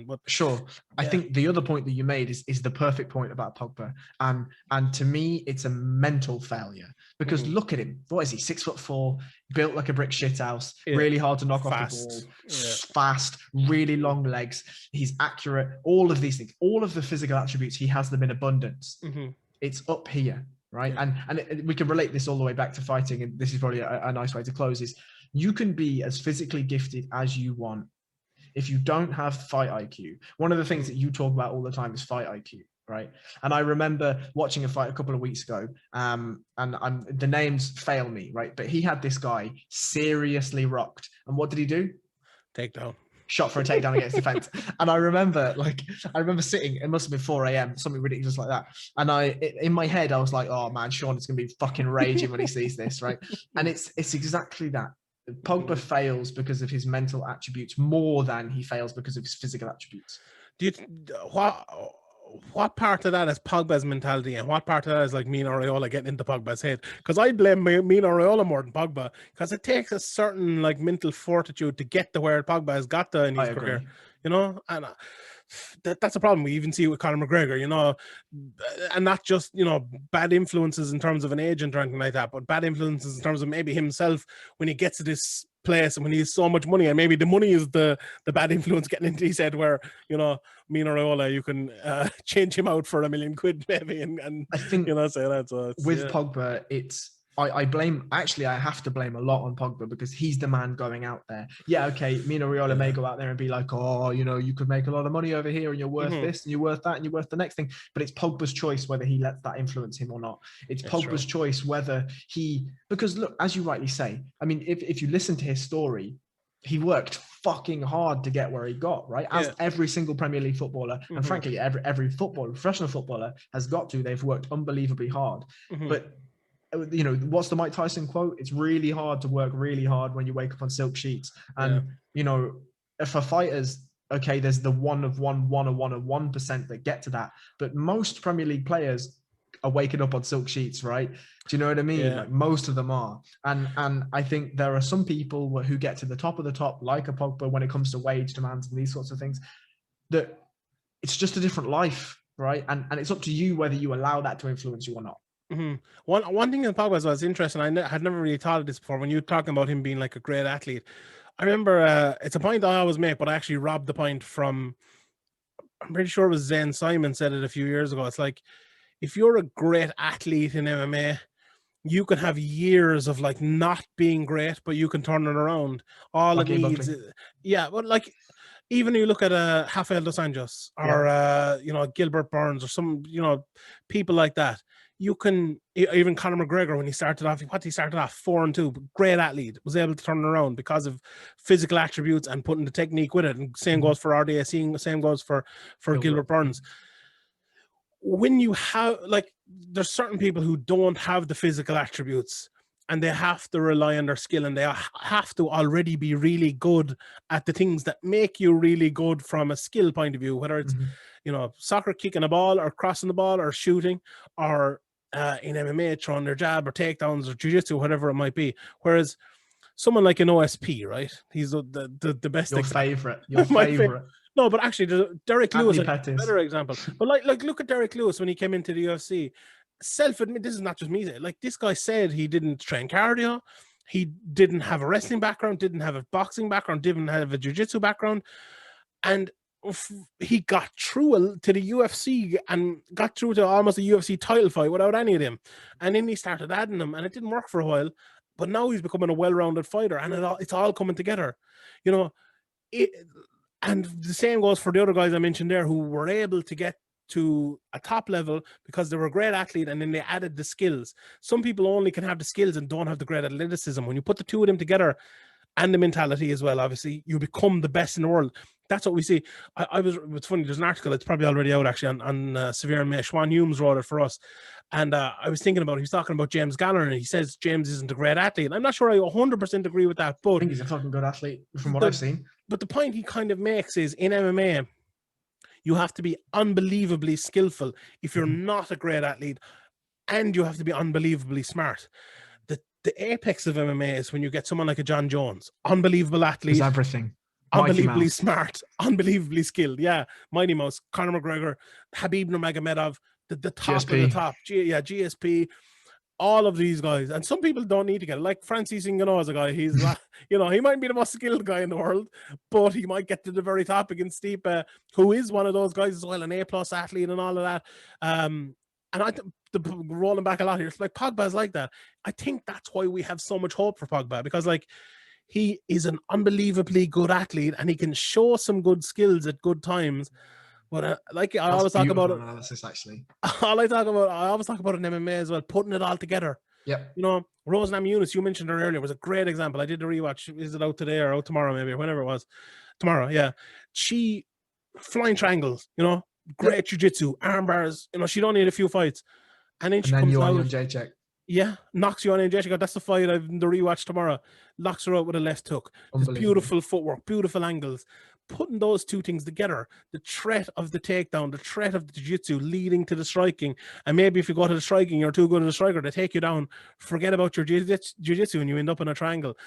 The in-between bits are big as well. For Pogba, he might have the athleticism, he might have the skills, but where's those in-between bits to put both of those two things together to be a top-level athlete, to be a Bruno Fernandes, to be a Roy Keane, to be a Cristiano Ronaldo, even to be like a Jordan Henderson or someone who has a really good Premier League career?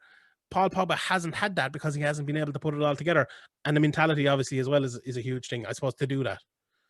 Look, one of the greatest things about the Severe MMA podcast is a Sean Sheehan promo, and you've just delivered one. So I'm not gonna let you tarnish it, and I'm not gonna let me tarnish it, and I'm gonna call a stop there. First of all, could you tell people, one, where they can find you on all of your social media platforms? Tell them about Patreon. Tell them about Severe MMA. Go. Sean Sheehan BA on Twitter. Don't mind the rest of them. Don't follow me on Instagram. I hate Instagram.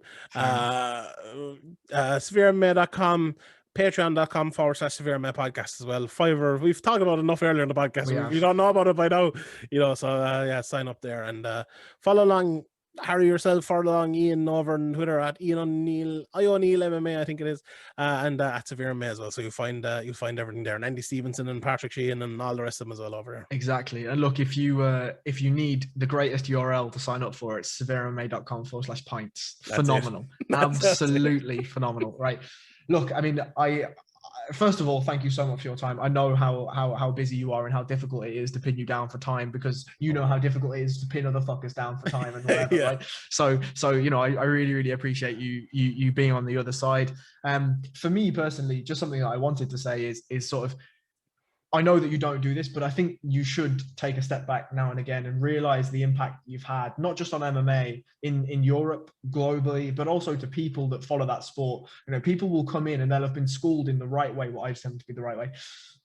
They'll have been schooled in the right way to watch MMA, to consume MMA, and to be a fan of MMA. And as you say, this sport is fucking dirty in a lot of ways, right? But when there are people like you that set the boundaries with ethics and morals, and you analyze things properly and you give fighters their due properly, I think it's really, really important that you take a step back and understand the good work that you're doing. So just from me, and speaking globally, I've adorned myself to be speaking globally as an MMA fan base promoter and spokesperson, but just thank you so much for the work that you do and continue to do, because it really, really is appreciated. I appreciate that. Thanks very much. I try my best anyway. You know, I wouldn't say I'm the arbiter of all that's good and ethical as well, especially because there's a lot of stuff, you know, there's a lot of stuff. It's not that I avoid, but I like look at guys like, say, Kareem Zidane or other people like that who are way better doing that than me. Steal that, man. Yeah, absolutely. Yeah, 100%, absolutely brilliant. And I try. What I try to do is send people to people like him, you know, or other people covering the sport in a similar sort of way.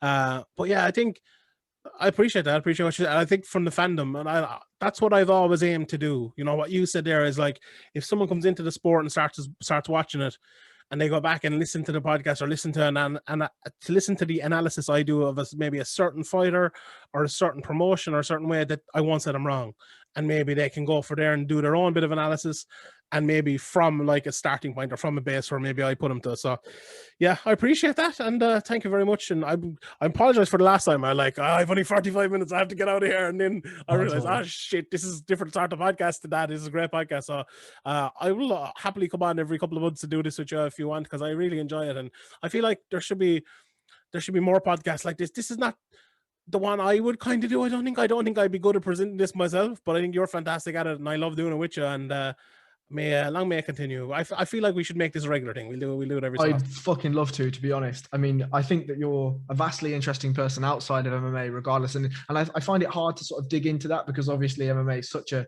the forefront of your mind so much. But look, as I say, I'm really, really appreciative of the comments. It's very, very kind of you. And you're right. Like, this podcast really has nothing to do with MMA. It just so happens, well, outside of the breakdowns, but it just so happens that when I have a mind like yourself, I can't not talk about it. So look, as always, thank you so much for your time, and enjoy the United game.